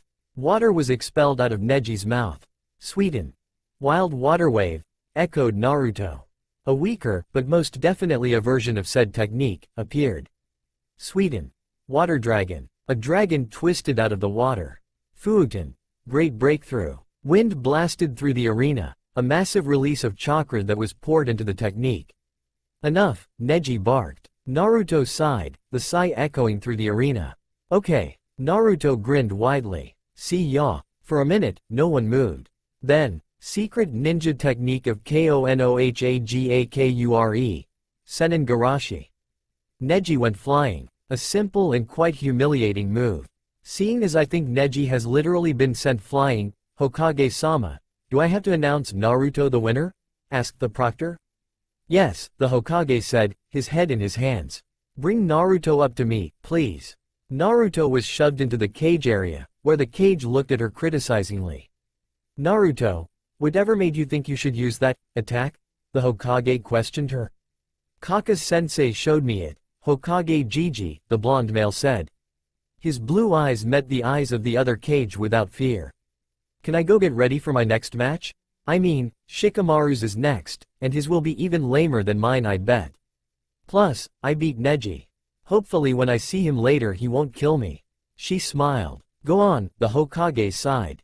Yeah, Naruto vanished. That's Konoha's fearsome, orange flash. That wasn't a very good portrayal, Rasa criticized. The Sandame smirked chillingly. Believe me, the next round will be even better. Shikamaru and Tamari fought. Tamari lost consciousness, and Shikamaru forfeited afterwards. He had spoke with Shino, and had decided on an appropriate way to not die and live through the exams. If Shino didn't want his bugs crushed, he'd have to forfeit. Which he did. There was about 20 minutes before the second round, which consisted of Naruto versus Gaara versus the mint-haired girl named Fu. This was going to be interesting, because if he was right, both Fu and Gaara were Jinchurikis, and Naruto had her own talent. He grinned. This was going to be awesome. Sabaku no Gaara, Takeshi Fu, and Inuzuka Aburame Uzumaki Naruto, please come to the arena floor. Naruto took a deep breath. She leapt down to the ground at the same moment a sand cloud moved over to deposit Gaara on the ground. In that way, Gaara was even lazier than Shikamaru. And an excited-looking mint-haired girl came on the ground. You must be Takeshi Fu, I'm Uzumaki Naruto. Naruto introduced herself. We're enemies, right? Fu asked. Naruto shrugged. I don't care if we are or not. Friends come from all sorts of places. Fu smiled. Yeah, I'm Fu. Is this guy homicidal? Yeah, he has the tanuki. You must have lucky number 7. Fu smiled. Yeah, I hold 9. Fu grinned even bigger. This is like a super awesome clash. She squealed. Proctor, can we start? Fu turned to realize the sand headed her way was from the homicidal guy. Naruto laughed. Come on, Baka Tanuki. The sand stopped inches from Fu's face. Come on, bug lady. Fu smiled as a red cloak began to cover her. Kurama, let's do this. All 3 Jinchuriki were covered as they formed their respective half of a tailed form of their Biju. Fu sprouted wings. Naruto's whisker marks became accentuated, and her eyes turned red. Her nails grew. Gaara grew a sand arm. As if by an unspoken signal, they leapt into action, all of them going for the biggest threat they could find. One full tail against half a tail made it laughable, until Naruto grew a second tail. Gaara restrained himself from going bloodthirsty, but Fu leapt up in the air and exhaled shimmery powder. Close eyes. Naruto did as Kurama instructed, knowing that Kurama didn't use proper grammar because this was a battle. Bright light filled the air in mini explosions. A knee was driven into Naruto's face. Naruto flew backward as she called to her Hiraishin tag, and in a golden red flash, she was driving a foot into Gaara's face. In the forest of death, 2 coffins rose out of the ground. Opened, the coffins revealed the 2 forms of the Yondaime and Uzumaki Kushina, both of whom blinked and looked at each other. Minato, Kushina cried. Kushina, Minato cried. They hugged. Onoki shuddered for an unknown reason. Minato, I've seen Naruto wherever we've been, Kushina admitted. I have, too, Minato said, hugging his wife. They stopped when they heard a roar. Shukaku, came the terse response. Someone freed you from the Shinigami's stomach, but something else is happening. If you don't want your kid to die, she has Mokuton. Plus, Rasa is there. I doubt he would let his Jinchuriki. Shut up. Mokuton may work for me, and it could work on Shukaku, but there's also Chomei. Oh crap, the Sanbi's here too. Okay, shut up now. Kushina, let's go help our baby girl, and maybe kick Sarutobi's ass. Kushina smirked and cracked her knuckles. Anyone who messes with my baby girl gets their butts kicked. Announced the Edo Tensei'd redhead. Both shinobi raced towards their daughter. Thank goodness the Mizukage wasn't getting involved. If he had, it would have been all over for Naruto. Feathers had started to fall a few seconds after Naruto had hurt Gaara, making all but the shinobi fall under the genjutsu. Now, Jinchuriki had weird reactions when it came to genjutsu. The Mizukage was the blank-eyed puppet of one, but hey, not everyone was perfect. Anyway, Chomei forced a transformation and laced the air with all those sparkling flash bomb things, making it almost impossible to see much. Adding to the fact Gaara was going monkey balls because he'd gotten hit once, well, it wasn't pretty. Naruto threw one of her pronged kunai and made a tactical retreat. She looked around. Oto Shinobi fighting with Suna Shinobi and Iwa Shinobi running like chickens with their heads cut off and not really doing anything but protecting their aged leader, who had a really large nose, and a yellow flash taking out Oto and Suna Shinobi. All was Wait, Yellow flash? Naruto saw a kunai land in front of her, and a yellow flash with a red-headed package appeared in front of her. K-Ka-san, to-san, her voice cracked. Kushina smiled. Ohio, Naruto. The Sandame glared at his former student. What do you plan to gain with this? He demanded of his student. My death shouldn't mean anything. You gave the title of Hokage to someone else. A title that was mine. Orochimaru smirked. I have gained immortality. No, you haven't. The Sandame almost had a heart attack. His successor stood in front of him with the Edo Tensei skin. Hello, Hiruzen. My wife wants to have a little chat with you about the treatment of our daughter. But you only had a son. Orochimaru blurted. And he never showed any talent until. Shut up. Kushina was right behind him. Sound 4, where are you? Tied up in wood, came the cheerful answer, courtesy of one Uzumaki Naruto. Now, while Ka-san chats with Sandame-sama, To-san and I will happily kick your butt. Ready, Dad? Of course, daughter, smiled Namikaze Minato. Naruto flipped through hand signs quickly. Every person still watching the chaos Konoha was in would later spit or choke or just stare at what happened next, since there were cameras installed everywhere in the arena, including the roof, that had a 365 turning base.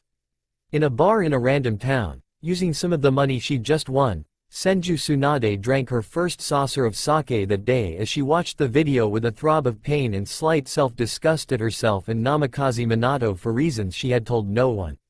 Her attention was inexplicably drawn by Inuzuka Aburame Uzumaki Naruto, so she, nor her assistant, who had been enraptured by this program from practically the start, did not fail to see what happened next. The Uzumaki girl had a look of intense concentration, and she extended her hand in a way Tsunade recalled her grandfather Hashirama had done when using the Mokuton and promptly choked on her sake. Lady Tsunade, gasped Shizune. Tsunade coughed a couple more times as forestry suddenly grew around Uzumaki Naruto. Tsunade felt none of the self-disgust she had when she looked at the Namikaze's offspring. This kid was a Senju, one of the last, so Tsunade had an obligation to teach her. Tsunade reluctantly set her sake saucer down. Shizune, pack my bags. Tsunade-sama? Tsunade turned to look at the viewing screen again. Due to the unfortunate problem of chakra getting in the way of electricity, it was used mostly for cameras, installed by someone with delicate enough chakra control, lighting houses, which was an obvious output that really wasn't affected by chakra, unless something like the Kyuubi appeared movies, which were rare, and screens that were mainly brought out to view the Chunin exams. Shizune, we're going to the place I swore I would never return to again. As long as that Namikaze returns to dust, I will stay there and teach Uzumaki Naruto. Lady Tsunade? Well, after I get smashed, then we can say it was a moment of a drunk woman. Shizune facefaulted. Wood sprouted from Naruto's hands, into the ground and in the air. The Shodai and Naidame were watching from the sidelines. Okay, the Shodai said after a moment, I'm starting to legitimately wonder if Kushina isn't your descendant, given the fact that Naruto had Mokuton. Shut up, the Naidame scowled. Let's help them take down Orochimaru. Orochimaru backflipped out of the way of the wood that followed him. Naruto got off the flow of chakra, the wood falling to the ground. Both father and daughter prepared jutsus. Naruto looked at Minato. I need you to shape chakra like this. Naruto stared at the ball of chakra. At least I was training to use this before. Naruto created a clone and formed the ball of chakra. Our chakra natures are sort of similar, so it should mold into a giant one. Both green and blue balls of violently rotating chakra merged, creating a giant Rasengan. Odama Rasengan. Naruto and Minato bellowed out, shoving it towards Orochimaru. It exploded. Orochimaru was safe, sadly. He was wielding a sword, looking as though he'd literally puked it up. Sweden. Water dragon. A dragon made out of water appeared out of nowhere. You're not supposed to be fighting me. Orochimaru snarled. You're supposed to be fighting them. Sorry, Tobirama said, not sounding sorry at all. But I find a rather irrepressible urge to beat some sense into you while the redhead lectures Hiruzen, who I am quite disappointed in. I was simply, began the snake, only to stop as he parried Minato's kunai. I was trying to recreate the Mokuton technique. It seems to run in Senju blood. He grinned and licked his lips. Naruto's jaw clenched. Kage Bunshin no Jutsu. A Bunshin appeared. It left the rooftop to go help everyone else on the ground while the real Naruto faced off with Orochimaru of the Sannin. She went through hand signs, then put 2 fingers near her mouth like she was going to us a sweet jutsu. Kaden. Great fireball technique. The fight began anew. The Bunshin Naruto fought with the grace of a bumbling bear, that is to say, absolutely not any grace whatsoever. Dirty shots were pretty much the only thing the short clone was good at, that, and running away. It just so happened she ducked a black fire that sprung up out of nowhere. Oi, clone of Naruto. Just because I'm a Bunshin don't mean I'm not still Naruto, you big meanie. Whatever. You actually seem more intelligent than most of Naruto's clones, whatever, again. Anyway, I'm going to lend you some chakra so you stay alive. Cool, is this how it's going to be when boss makes a blood clone? No idea, Kit, but hurry. Oh, great, Shisui and Violet are with you. The Bunshin felt chakra well up in her. Violet and Shisui came trotting up. Naruto Bunshin-sama, Violet said, dipping her head a little. We should practice some of our combination attacks, Naruto Bunshin-sama. Her tail flashed out in a wide arc, making a nearby Iwaman drop a kunai he was going to kill Asuna Nen with. Alpha Bunshin, maybe you should create another clone to help others. Good ideas, both of you, Naruto nodded fervently. However, we would kind of need an open space for our Fang over Fang. As you wish, Naruto Bunshin-sama. I'm still Naruto. But you're also a Bunshin, Violet said with what could only be considered a smirk. Shut up. Violet opened her maw and expelled a torrent of water. It was Violet who had given Naruto the water affinity. Apparently Violet was actually a kitsune powerful enough to use her chakra and talk, but not enough to get a second tail. Unlike Kurama, though, she would never be a kitsune as strong as him. Naruto Bunshin stopped for a second, unable to wait to ask. Hey, Kurama? Why is it I occasionally refer to you as female, and then male? I'm not male or female. Sometimes I'm both. Sometimes I'm neither. It depends on my mood. Now create the clone, Kit. Naruto created a second clone. Wow, this is cool. The next clone said with a big grin. Hey, Q, can I hear you? The second clone's eyes widened. Holy crap, this is cool. Shut up and get to work, both of you. Hi, Q, the two yelped. They separated. Violet's raging torrent had subsided, and Shisui and Naruto got into position. Inuzuka style. Gatsuga. Both became pointed blurs, exploding into motion and devastating some of the ninja forces. That worked, Shisui. Shisui grinned, and Naruto pet his head. I'll give you a treat when we get home, okay? I have to find Kahara-ka-san. Shisui nodded. You go find them, make sure they're okay, Violet spoke up. I'll find Naruto Bunshin-sama II with Shisui. Okay, see you soon, you two. Shisui brushed her leg and bounded off with Violet. Naruto created another Bunshin to help her on her self-appointed mission and staggered. Kurama pushed his chakra into her body, muttering how careless she was. She shook her head and recovered. Come on, Kahara-ka-san. Shikitu-san, please be. Naruto slammed into someone. Gomen, she called up, a hand grabbing her wrist and hauling her up. She opened her mouth to say something, but the words died in her mouth as she stared at the man in front of her, onyx eyes boring into hers. Itachi? She asked dumbly. Naruto. Itachi's velvet voice was warm. How are you? Terrified out of my mind right now, she scowled at Itachi. What are you doing here? Itachi stared at her steadily. I'm here to take you with me. His voice held zero emotions. Naruto swallowed. Suku. Oi. Naruto huffed. I never said that I wasn't the real one. Naruto smirked. But I could be the real one, but if I'm not? Naruto shrugged, knowing Itachi really didn't like how she played games with him like this. Even without Bunshin, she had been able to throw her voice. Itachi sighed. I assume the real you is fighting Orochimaru. I shall see you soon, Naruto. He was about to leave, but then his hand shot out and shoved Naruto behind him. Amaterasu, she heard him say, and she saw black fire shoot from nowhere. All around them, Iwa and Kiri Shinobi appeared. Back to back, Naruto and Itachi got ready to fight. And Iwa Nen slammed his hands down, Naruto using a Suiden jutsu to render his Doden jutsu useless. Itachi took out a kunai, Naruto forming another set of hand signs, mostly to catch everyone off guard. Why jutsu? She cried. When she was revealed, she giggled and blew some of the shinobi kisses. All but 3 men in the group surrounding them had an extreme reaction, blood pouring out of her nose. Then Naruto sighed and looked at the other half. Why male? She poofed into a shirtless version of what she thought Kurama would look like if he were outside of his seal, blood-red spiky hair going down to his waist, tan skin visible above low-rising shinobi pants, golden eyes, and turned around, pulling the surprised-looking Itachi into her embrace, and pulling him into a deep kiss. The result? Well, Naruto had been correct. Those guys and the small group of girls were closet yaoi lovers. Not that Naruto particularly cared. She suddenly realized that she was kissing Itachi. She backed off, dispelling the henge, dizzy. I kissed Itachi. Her face went red, and she dispelled. Orochimaru started to show signs of exhaustion. His chakra levels were diminished. Nearly got it. Naruto crowed. The Mizukage appeared, looking bewildered, and Naruto punched his lights out with a Kurama-enhanced fist on principle. Seriously, who entered a fight like that? No, Orochimaru hissed, eating his sword and smirking. No, your power is great. I want it. He lunged, and Naruto frowned as Orochimaru vanished. Then Naruto gasped and began to whip around. But Orochimaru's mouth closed over her neck, and Naruto fell, paralyzed.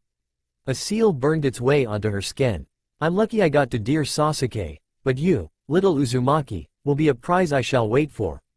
Orochimaru vanished. Not even the memory of her clone kissing Itachi was enough to make her stay awake.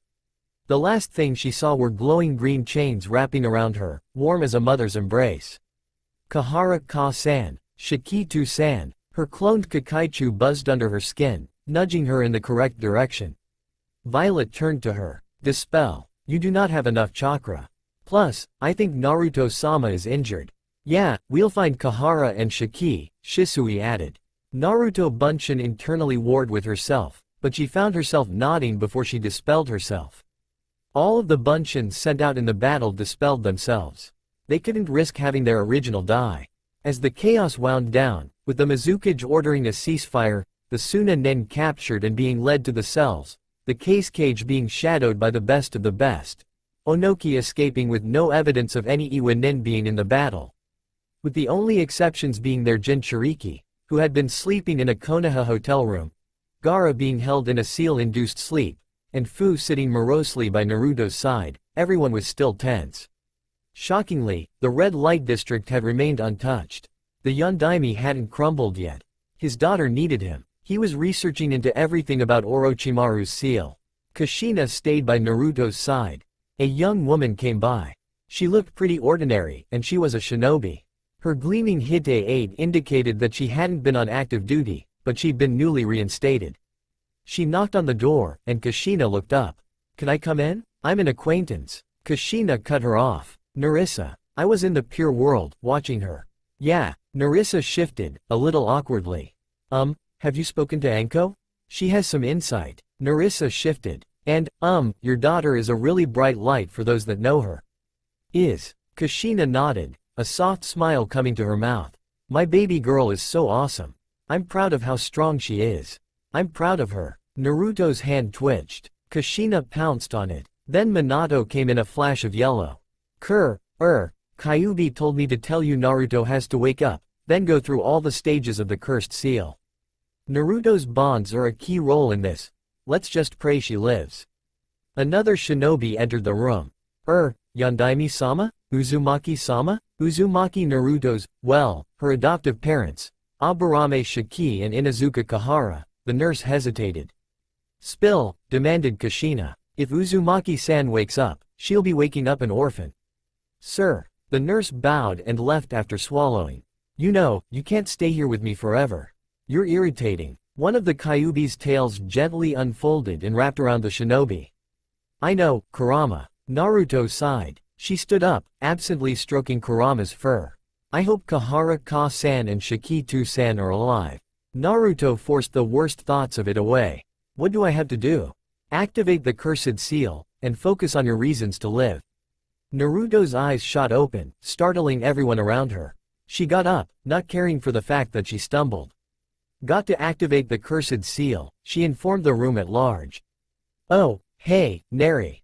Can I? Neri looked at Naruto's parents, who looked a little heartbroken, but she nodded. Yeah, sure. Naruto did. Black marks extended from the neck. You have to keep it on for a time limit. Until you change. Anko's voice made them whirl. I've never used the mark that way myself, but I figure it's useful if you remain loyal to Konoha. Naruto grunted in pain. So alone. I don't want to cry anymore. A blonde-haired child was seen sniffling and rubbing her eyes. Hey, kid, you okay? The girl just sniffled, thinking the voice was not talking to her. A hand tapped her shoulder, and the girl slowly looked up. Are you talking to me, mister? She asked the man. He wore a headband with Konoha's symbol. A ninja. Who else would I be talking to? The guy asked, looking confused. The name's Uchiha Shisui. Yours? Uzumaki Naruto. Naruto hesitantly introduced herself. Who would talk to a demon? Well, then, Uzumaki Naruto, want to help me with something? To cheer you up? Naruto stared at the hand of the man and hesitantly grasped it. Damn demon, look at it smile. Naruto huddled into herself. She'd known about her burden since she and Shisui got locked up for a night in the police headquarters. Naruto had forced a bright smile on her face. Itachi, the son of the Uchiha head, was able to bring them out, but Naruto had been safer inside. She was dragged into an alley. She was beaten, and then she was dragged into a sewer. Pathetic. This is the creature I'm bound to? Naruto had stood. Hey, I'm Uzumaki Naruto, and I'm gonna be Hokage one day. TCH. You'll die, and I'll be free. Anger boiled in Naruto's stomach. Using her will, she glared at the Kyuubi. Let's fight, then. She yelled at him. The Kyuubi laughed. The fight began. Naruto wasn't sure how long it lasted, but a big ball of blue chakra was over her head eventually. Through pure determination, she'd fought and won. When she woke up, Naruto was in a relatively comfortable room, a purple-haired woman in the room. Hey, kid, you okay? She counted 3 precious people she had later: Shisui funny, clingy Shisui, quiet, peace-loving Itachi, and cheerful but lonely Anko. And yes, even though he didn't like her, the Kyuubi was one of her precious people. At first, it was a tentative friendship with each. Well, the fox wasn't her friend, he insulted her as much as he could whenever she tried. Shisui was a clingy person, who smiled and taught Naruto to fake it till you make it. Itachi, whose peaceful ways instilled a sense of love for all forms of life. Then Shisui died and Itachi slaughtered all but Sasuke. Naruto met Narissa, a ninja who'd been injured by Itachi. She was pretty. And Bun-chan, who gave Naruto a sharp kunai. Her collection of precious people grew. Even Kyuubi relented. Apparently even the great demon fox was too tired of fighting her insistence. He trusted her with his name, Kurama. And now, she was on a team. Sasuke Teme, I'll beat you. I swear, I will protect all of my precious people. Meeting Haku and Zabuza, I want to protect my precious person. Haku's genuine smile. A person that didn't belong to any one village had such a great idea. Her dream adjusted. She'd protect her precious people, even if it killed her. And now she was determined to save Haku and Zabuza. Kahara, Shiki, Haku, Zabuza, well, he was a thin stretch, since he'd tried to kill Kakashi, but whatever. Tenten, Lee, his eyebrows kind of freaked her out still. Kakashi-sensei, Sasuke, even if he was a revenge-obsessed Teme with a stick extremely far up his butt. Karen, Fu, Gaara, Sakura, thinner stretch than Zabuza.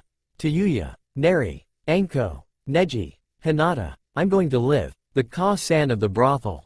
Kurama, Itachi, she would eventually get the true story. I'm not going to die. Shikamaru, Kiba, Shino, Violet, Shisui the dog, she would live, for the late Shisui, for her parents. Even if I marry Shikamaru, I will not die. This village, no matter what, I promise I won't give up. This is my Nindo. Naruto's eyes flew open, and the curse mark second form vanished. Her blue eyes were hard and determined. Kushina and Minato hugged her. Naruto, there's something we need to tell you about Kahara and Shiki. The funeral was held a week later. The two clans full of dark-haired members, Naruto's bright yellow hair standing out rather vividly. Kahara? Shiki? Her fists clenched. I wasn't fast enough. She was beside Shino and Kiba, Shisui and Violet next to her. Everyone was silent. And then the heavens opened, and rain was dumped onto them. After the funeral, Jiraiya took his student to see his former sensei. Kushina had brutally kicked his butt for what Naruto had suffered, which made it clear he needed a successor. "Jiraiya, will you? I'm going on a small journey with Naruto here," Jiraiya said, cutting his sensei off. "I'll ask Tsunade if she wants the hat, but it's unlikely." "What's going to happen to the invaders?" Naruto spoke up. Her quiet voice made them glance at her. "Their respective villages are leaving it up to us," the Sandaime said. "Then, why not let them go?" Naruto was faced with two identical looks of surprise. "Naruto, you don't know what they're. I know the story of the Uchiha massacre." Naruto's voice stopped Jiraiya, who turned to his sensei, who looked pale as a ghost. "If you don't let them go by the time we get back or kill them, I'll tell everyone all the details of it." It was one thing to blackmail a normal shinobi, another entirely to blackmail the Hokage. "Kit, when we leave, make a blood clone and hand it. K. I want to re-establish a clan in Konoha, Sandaime Hokage-sama." Naruto drew out a scroll and opened it. "Copies of the paperwork I have filled out are with me, so there's no way any of it would get lost." Naruto set the scroll down. "I'm the last of the royal Uzumakis, Hokage-sama. It's time I started to act like it. Ready, kid?" Jiraiya asked a few hours later. Naruto looked around her now empty house that still had blatant traces of Shiki and Kahara. Kahara's Ninken Shozen had died during the early part of the invasion, and apparently Shiki's Kakaichu died with him. There were a few plants, a drooping Mr. Yuki being one of them, and one blood clone hidden in her closet. "Yeah, let's go," she said, slipping on her mission pack, Violet and Shisui following her determinedly. Shisui hopped on Violet, then used Violet to spring particularly high into the air and fall on Naruto's head with a thump. Naruto cracked a grin. "Shisui, you're so like the other Shisui I could almost say you're his reincarnation. But I know he'd be angry if he were a dog, so." Naruto shrugged. Shisui liked cats better than dogs. "Shisui has nothing on me," Shisui boasted. "You're right, he's dead," Naruto said quietly. "Shisui, Kahara, and Shiki are dead." Shisui laid his head down on Naruto's head, whining softly. "Come on, let's go get this Bossan," Naruto said grumpily.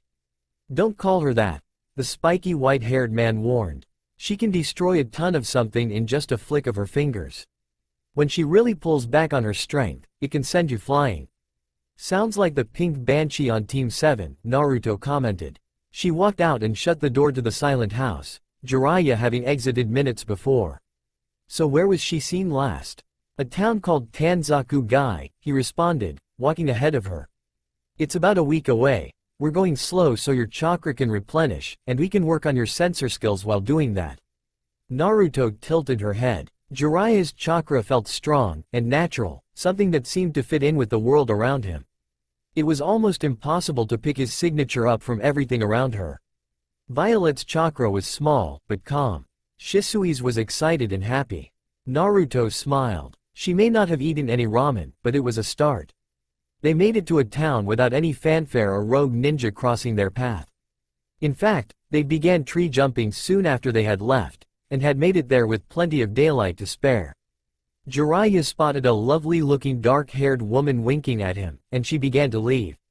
"Kid, you get us a room and I'm going to do some research." He giggled perversely. "And this is why I call you, Ero Sennin," Naruto muttered as he gave her money and scooted off. She sighed and went to the nearest hotel. "Excuse me," she said politely, "but can I have a room with a window facing the forest?" It was a good idea to her, anyway, in case she was being hunted by Itachi. Violet and Shisui sat next to her, attentively. "Those animals can't go in unless they're potty trained," the hotel owner said after a moment.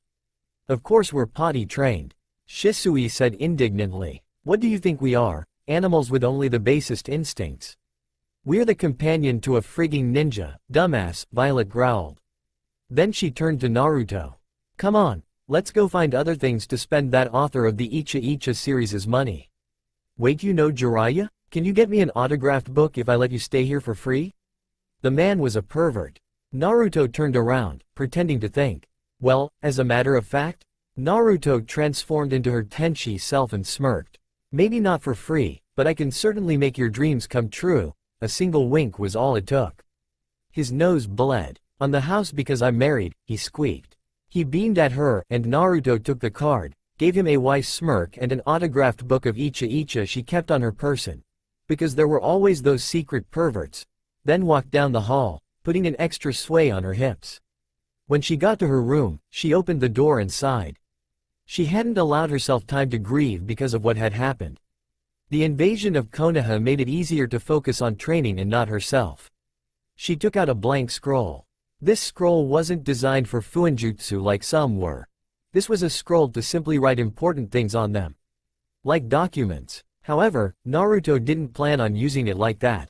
She took out a brush and began writing. Today we set out from Konoha to find someone named Tsunade. She is, according to Jiraiya-sensei, an old lady, but looks good like in her 20s good because of a henge. Also, she has big breasts. I'm still as flat as a washboard. I'm going to ask her the secret, even though my original, Waijutsu, has big breasts. Anyway, off track there, a little.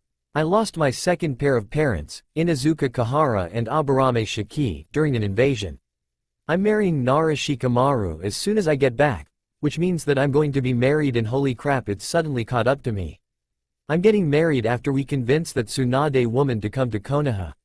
I'm a little excited, I suppose. Aunt Sume says I should marry someone from the Inuzuka clan, male or female. I'm so not interested in marrying Kiba, though I think he likes me. Or he only tries to do things for me in front of Hinata to impress her. Not sure. Neji and her are secretly dating, or so I believe, because of their mysterious training sessions, so I'm not sure how well Kiba's actions towards her are going to be reciprocated, or if Neji will juke in his balls off, which is a good possibility. I saw Uchiha Itachi again. I kissed him while I was hanged in a version that I think Kurama would look like if he was out of my body. By the way, Kurama's a giant fox who is trapped inside my body with the Shinigami powering my seal keeping him there. Still, I kissed Itachi.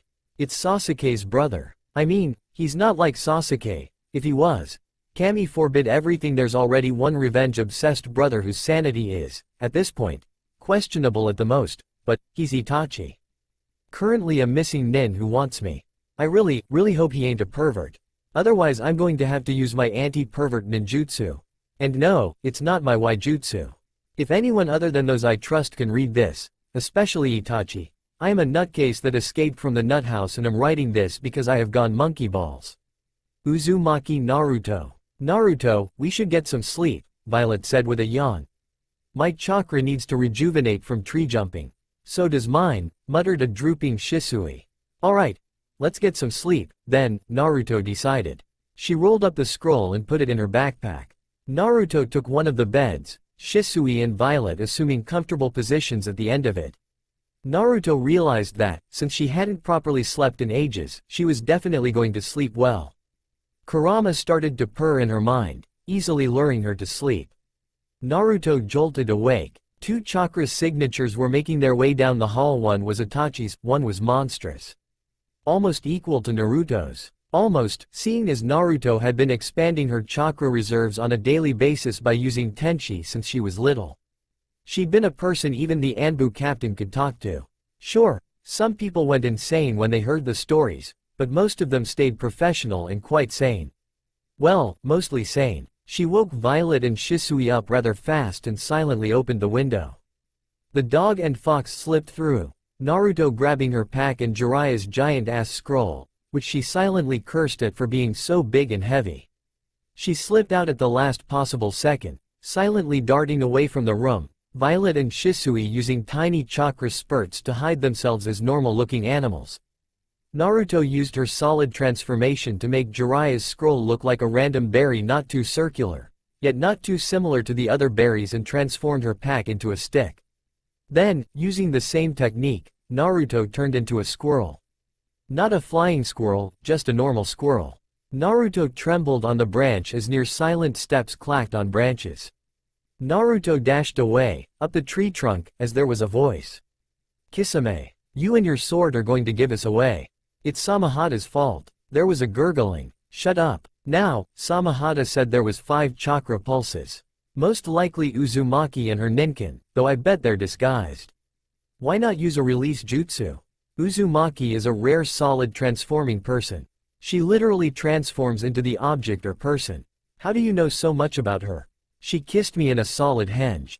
You kissed the Kyuubi? Shut up or I will kill you. You're being awfully talkative, Itachi.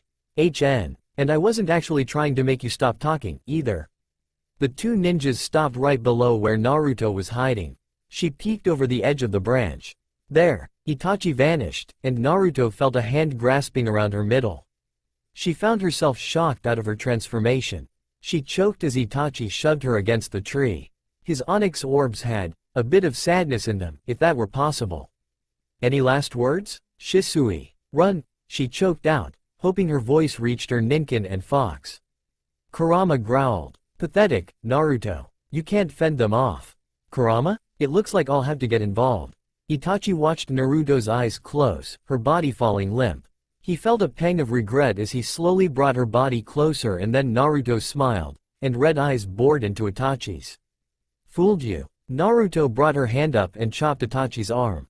Then she performed a jutsu, and in Naruto's place, a man with Kyuubi red eyes looked at him.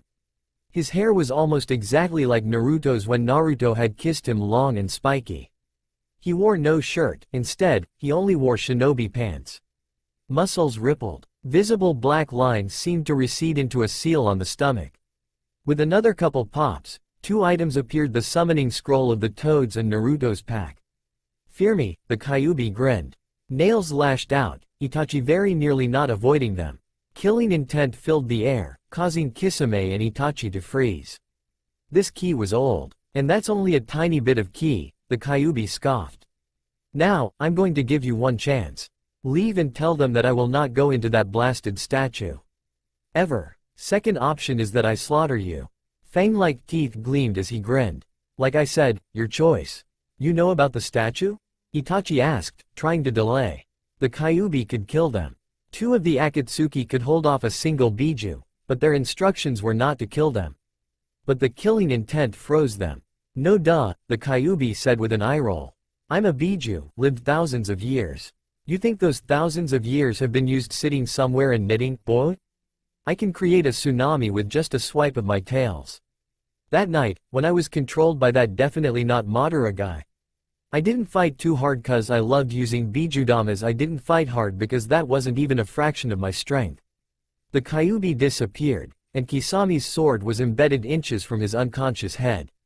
That dumbass can only control me a little bit with that accursed Sharingan. What do you know about the Sharingan? Itachi asked. The Biju in human form was suddenly right behind Itachi, so close that he could feel the Kyuubi breathing on his neck. That it was given to Indra. My vessel is the newest incarnation of Asura. I sense more Indra in you than your brother. The Kyuubi leaned forward. I hated Indra's guts. I always thought Asura was an idiot, but... The Kyuubi chuckled. It seems almost poetic. Asura and Indra, the cycle of hate. The Kyuubi chuckled again. Can't believe that my host is the one to change the world. Ah, well, it's not important to you. If you find any Uzumakis, tell them the family head has come to take her rightful place. And, Uchiha, if you dare use that infernal Sharingan on her, I'll rip them out with a rusty spoon. Got it? You're letting me go? Itachi asked stupidly. The Kyuubi was suddenly inches from Itachi. Perhaps it is a naive hope, but I believe Naruto can end this cycle of hatred that runs rampant. And it just so happens, Uchiha Itachi, both my vessel and I have heard the true story of the massacre. Maybe my vessel can mend Indra and Asura's relationship this time around. But if it doesn't happen between you, then I will end humanity myself. Those red eyes burned, then dimmed. I find myself abhorring your decision to murder your clan, but perhaps it is because I have siblings I dream of killing, but wouldn't actually kill. I wish you the best, Uchiha Itachi, and you better pray to Amaterasu, Susanoo, or Tsukuyomi that you and I do not cross paths again.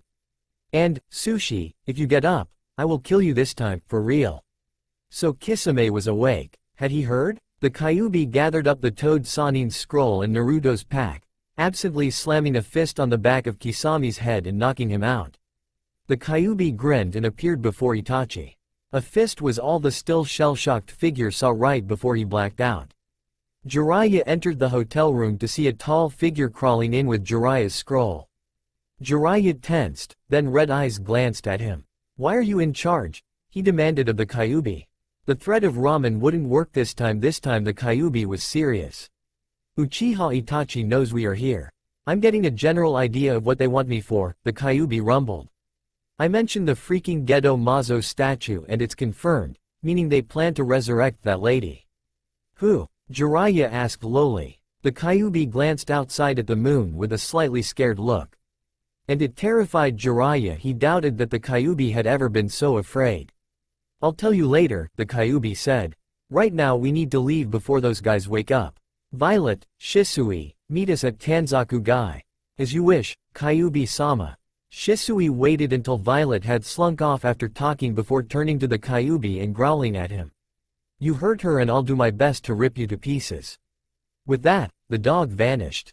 Kyuubi let out a snort. Watch it, dog. Kurama didn't relax until the chill of the moon went away. As soon as the moon vanished from the sky, he looked to the insect that was slightly better than the others. Well, Naruto held him in slightly high regard. And even though the thought of ramen truly disgusted him, just like the thought of Inarizushi and Dango, thanks to that one guy who wasn't Madara, it's not as if he'd be defeated so easily. Have you ever heard the tale of Otsutsuki Kagaya? The rabbit goddess? Asked Jiraiya. She is the reason chakra is chakra. Geez, I know that they don't teach myths, but come on. Anyway, she ate the chakra fruit, blah blah, then was absorbed by the Shinju tree to create the Jubi. Where the Biju come from? Then who you called a Rikudo Senin broke the Jubi, and thus we were created. I have most of the Jubi's power, seeing as I'm number 9. I have 9 of the Jubi's tails. I thought the power was split into 9 pieces. The Jubi may have been called the Jubi, but that's not the point.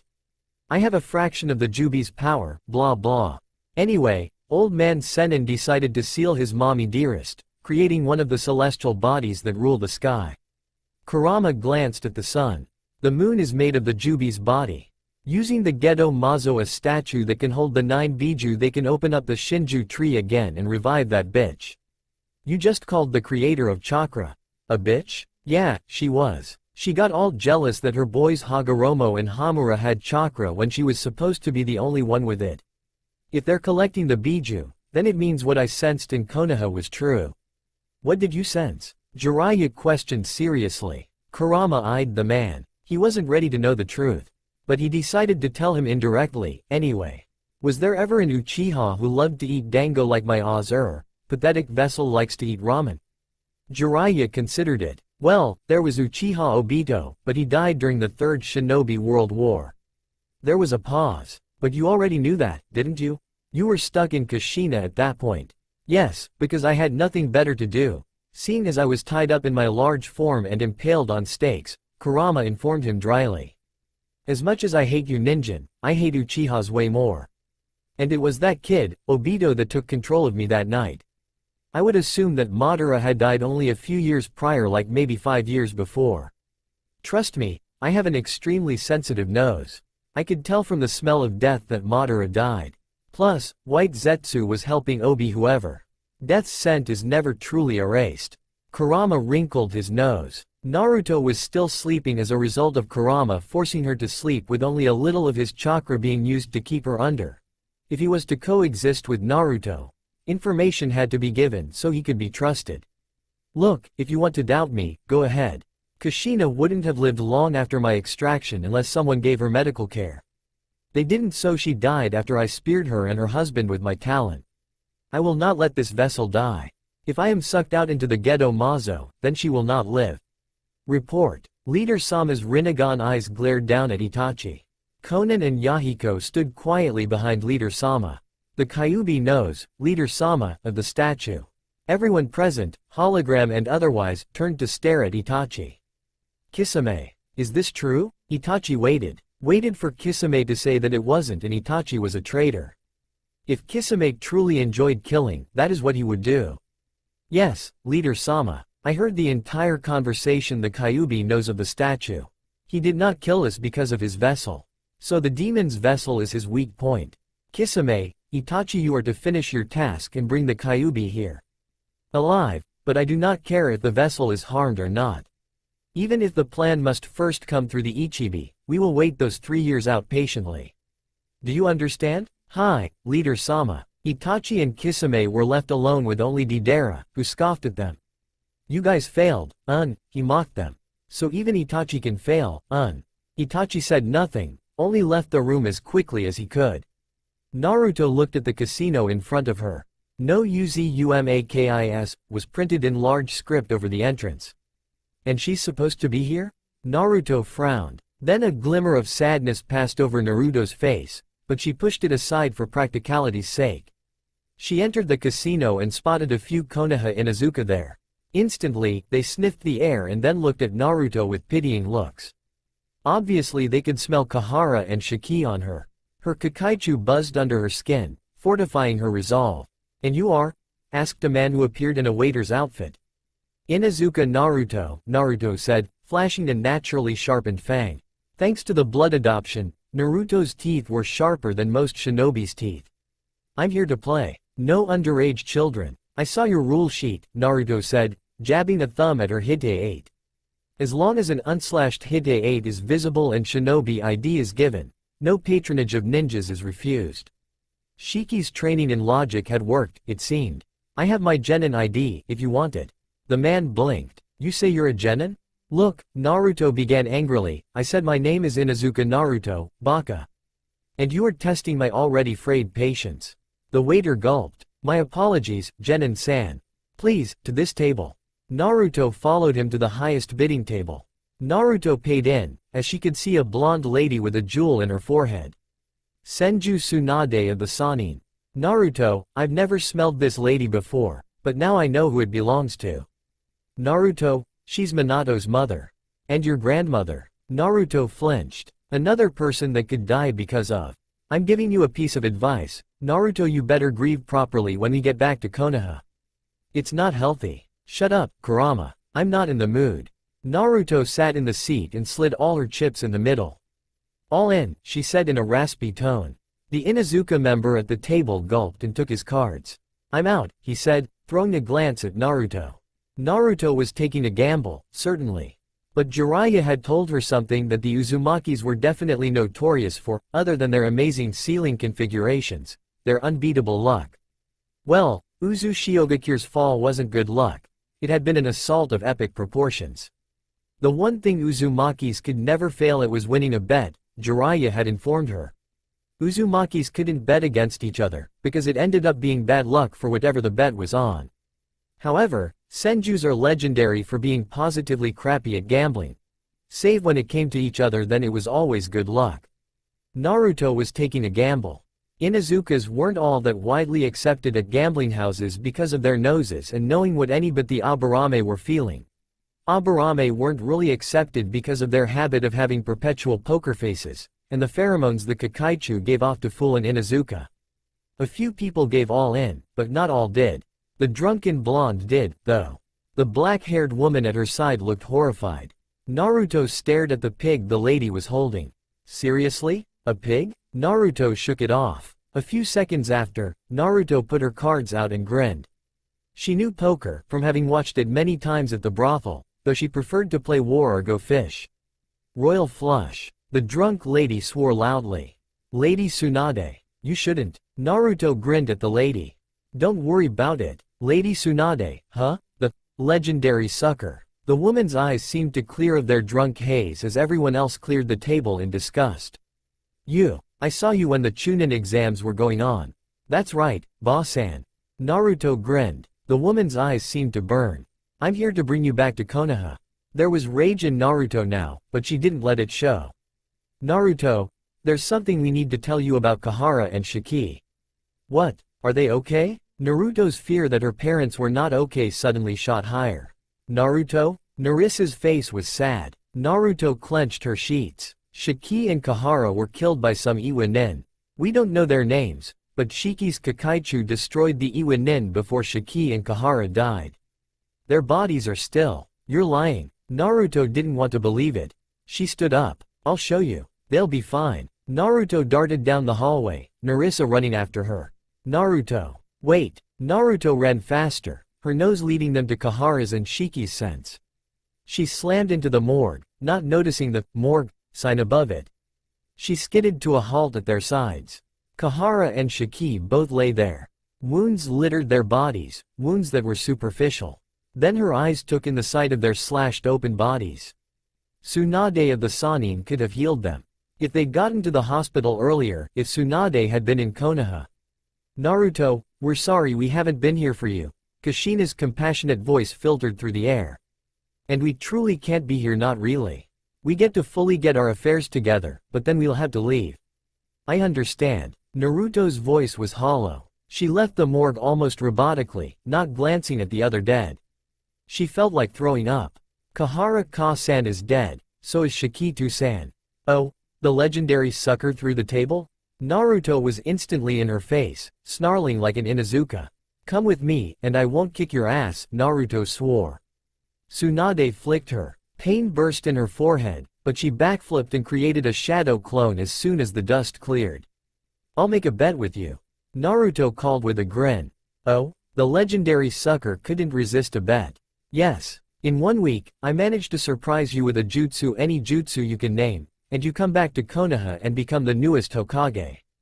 Naruto prayed it wasn't a bloodline kind of jutsu. Sure, kid, I'll even throw in my necklace. Tsunade grinned. The chakra chains of the Uzumaki.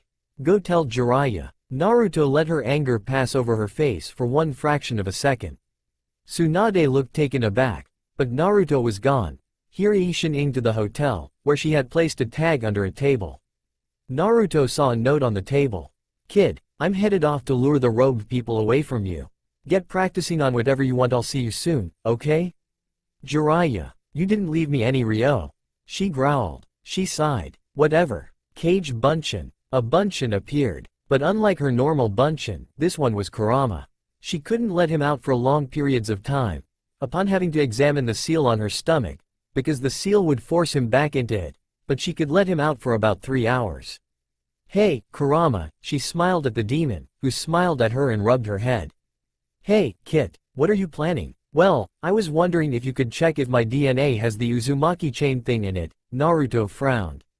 Don't need a blood test to check that, Kurama replied with a razor-sharp grin. Uzumaki females always have that, it's embedded in your DNA. Plus this weird biting and healing thing. You think it's weird? Naruto frowned at him. Kurama shrugged and sat down. You can bite someone anywhere and the opposite person will be healed. You could heal yourself, but mostly just other people. Anywhere, he leered. Naruto glared at him. Jokes? What next, you'll kiss me? Kurama leaned forward dramatically. Naruto leapt up and leaned against the door, making an X with her arms. No, I don't know where those lips have been in the past. Actually you do. Inside your mind, he replied with a smirk. Come on, you're one of the only ones I would actually kiss and be serious about. Kurama, your form is a giant, 10-story high monster fox with 9 tails, Naruto deadpanned. Plus, I'll find a way to release you without killing me, so, you'd live on. You're immortal. Naruto shrugged. Kurama was quiet. I'm going to get you some coffee, he said, leaving the room. Call if you need me. Naruto was left alone, this time in absolute silence. Sighing, she took her pack and searched for her scroll only to bump her hand into Haku's and Zabuza's few letters. She opened them and settled back. Uzumaki-san, I am grateful that you saved Zabuza's and mine lives. Thank you. I know you do not want anyone to find out we're alive. So just to be safe we're putting a henge on ourselves for a while. Well, Zabuza is since I wore a hunter nin mask, and I'm pretty sure that my long hair will make everyone think I'm a girl. Kubakiribuchi is over our graves, again. Much thanks for saving our lives. Zabuza grudgingly admitted your friend traveling to Yuki no Kuni was quite good in bed, that is his, admittedly strange, way of saying thanks to you as well as your friend. I hope we can be friends, Uzumaki-san. Sincerely, Yuki. Naruto slipped that letter back in her pack and read the last one. Naruto. You said in your last letter that you wanted me to call you, Naruto. I simply wanted to tell you some fantastic news. Kusagakure no Sato, the village hidden in the grass, has asked us to participate in the Chunin exams, as they want their village properly represented. I will most likely see you there, if not only in passing. However, Zabuza asked me if we should stay there, since Tazuna is okay here in Wave. I don't really know what I will decide. Again, I hope to see you there. Yuki. Naruto smiled. Yuki, she wrote on a sheet of paper. I didn't see you at the exams, sadly. Maybe you were one of the teams that got knocked out? I don't know, but I'm currently traveling. If you were somewhere in the invasion, I can only hope you survived. Tell Zabuza he better be taking good care of you, or else I will make sure he can't give birth to any children.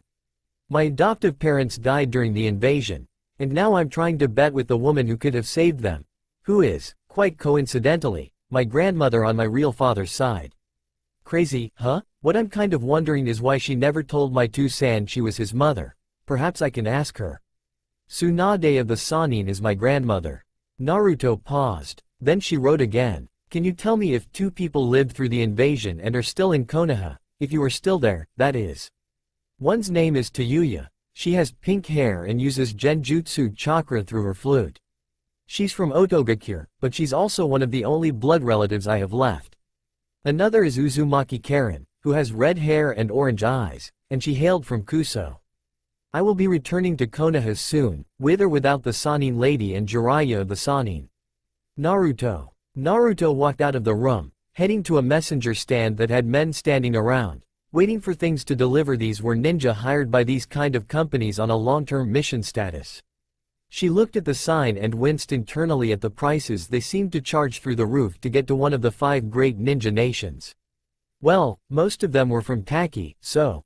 She paused. P.S. Sorry to ask this of you, but the pervert sage I'm traveling with didn't leave me any money and I wasn't able to finish my poker game before Tsunade flicked me. Which hurts, since she had a lot of strength. Please pick up the bill for me? If you're in Konoha it should only be 540,000 ryo, if not you can probably just make Zabuza dispel his henge and grin at the poor Taki runner. She folded it into an envelope and gave the guy a smile. Show this to anyone you meet. She handed him a fox necklace she'd found on the ground. It should be given to a long brown-haired feminine boy called Yuki. Payment will be given on arrival. Naruto grinned menacingly at the Taki runner, who gulped and began to sweat. He nodded and fled with the letter. Naruto started to walk back to the hotel. She paused when she saw someone looking around in apparent confusion. It was a stocky-looking orange-haired male with a lot of piercings. Are you lost? He turned, and Naruto was taken aback by his eyes. They were purple, and they formed concentric rings around the pupil. No, he said in a rumbling voice. Thank you for the consideration. Naruto smiled and rubbed the back of her neck sheepishly. Ah, it's not an issue. Want a cup of coffee? Maybe if she used a slight henge to make it something free. She didn't wait for his answer and went to a coffee shop, talking rather quickly about a lot of things. So, I'm like, what? I have to marry someone in order to get adopted? Only I didn't say the second part. Ttibeo. The guy the first had to marry is lazy. All the while, the man said little to nothing, sipping at his coffee like it was going to kill him. Naruto kept chatting long after he threw his cup away, only for her to remember she didn't have any change, or money, so she did what she'd once seen in Konoha. She burst into tears and made everyone stare. But my pervert of a sensei didn't leave me any money. She sobbed, setting her head on the table and covering it with her arms. Mister, the waiter gulped. So now I can't buy anything, not even feminine stuff. Naruto sniffled. And I'm constantly being mistaken for a boy. Mister, miss. The lady by the window paid for your drinks, sorry for the inconvenience, the man gulped. Naruto lifted, watery, eyes to see Tsunade, Shizune, and Kurama sitting by the window. Tsunade was smirking. She wiggled her fingers in a clear, how's it going? Presumably referencing her small task. Naruto sniffled some more and grabbed the man's hand. Come on, we'll thank that lady later, she muttered. The man followed. His hand was cool to the touch. So, what's your name? Naruto asked, tilting her head innocently. The man stared at her with widened eyes, then blinked and coughed. Uzumaki Nagato, he replied. Naruto's eyes widened, becoming as wide as saucers. Really? I'm an Uzumaki too. On my mother's side, she smiled.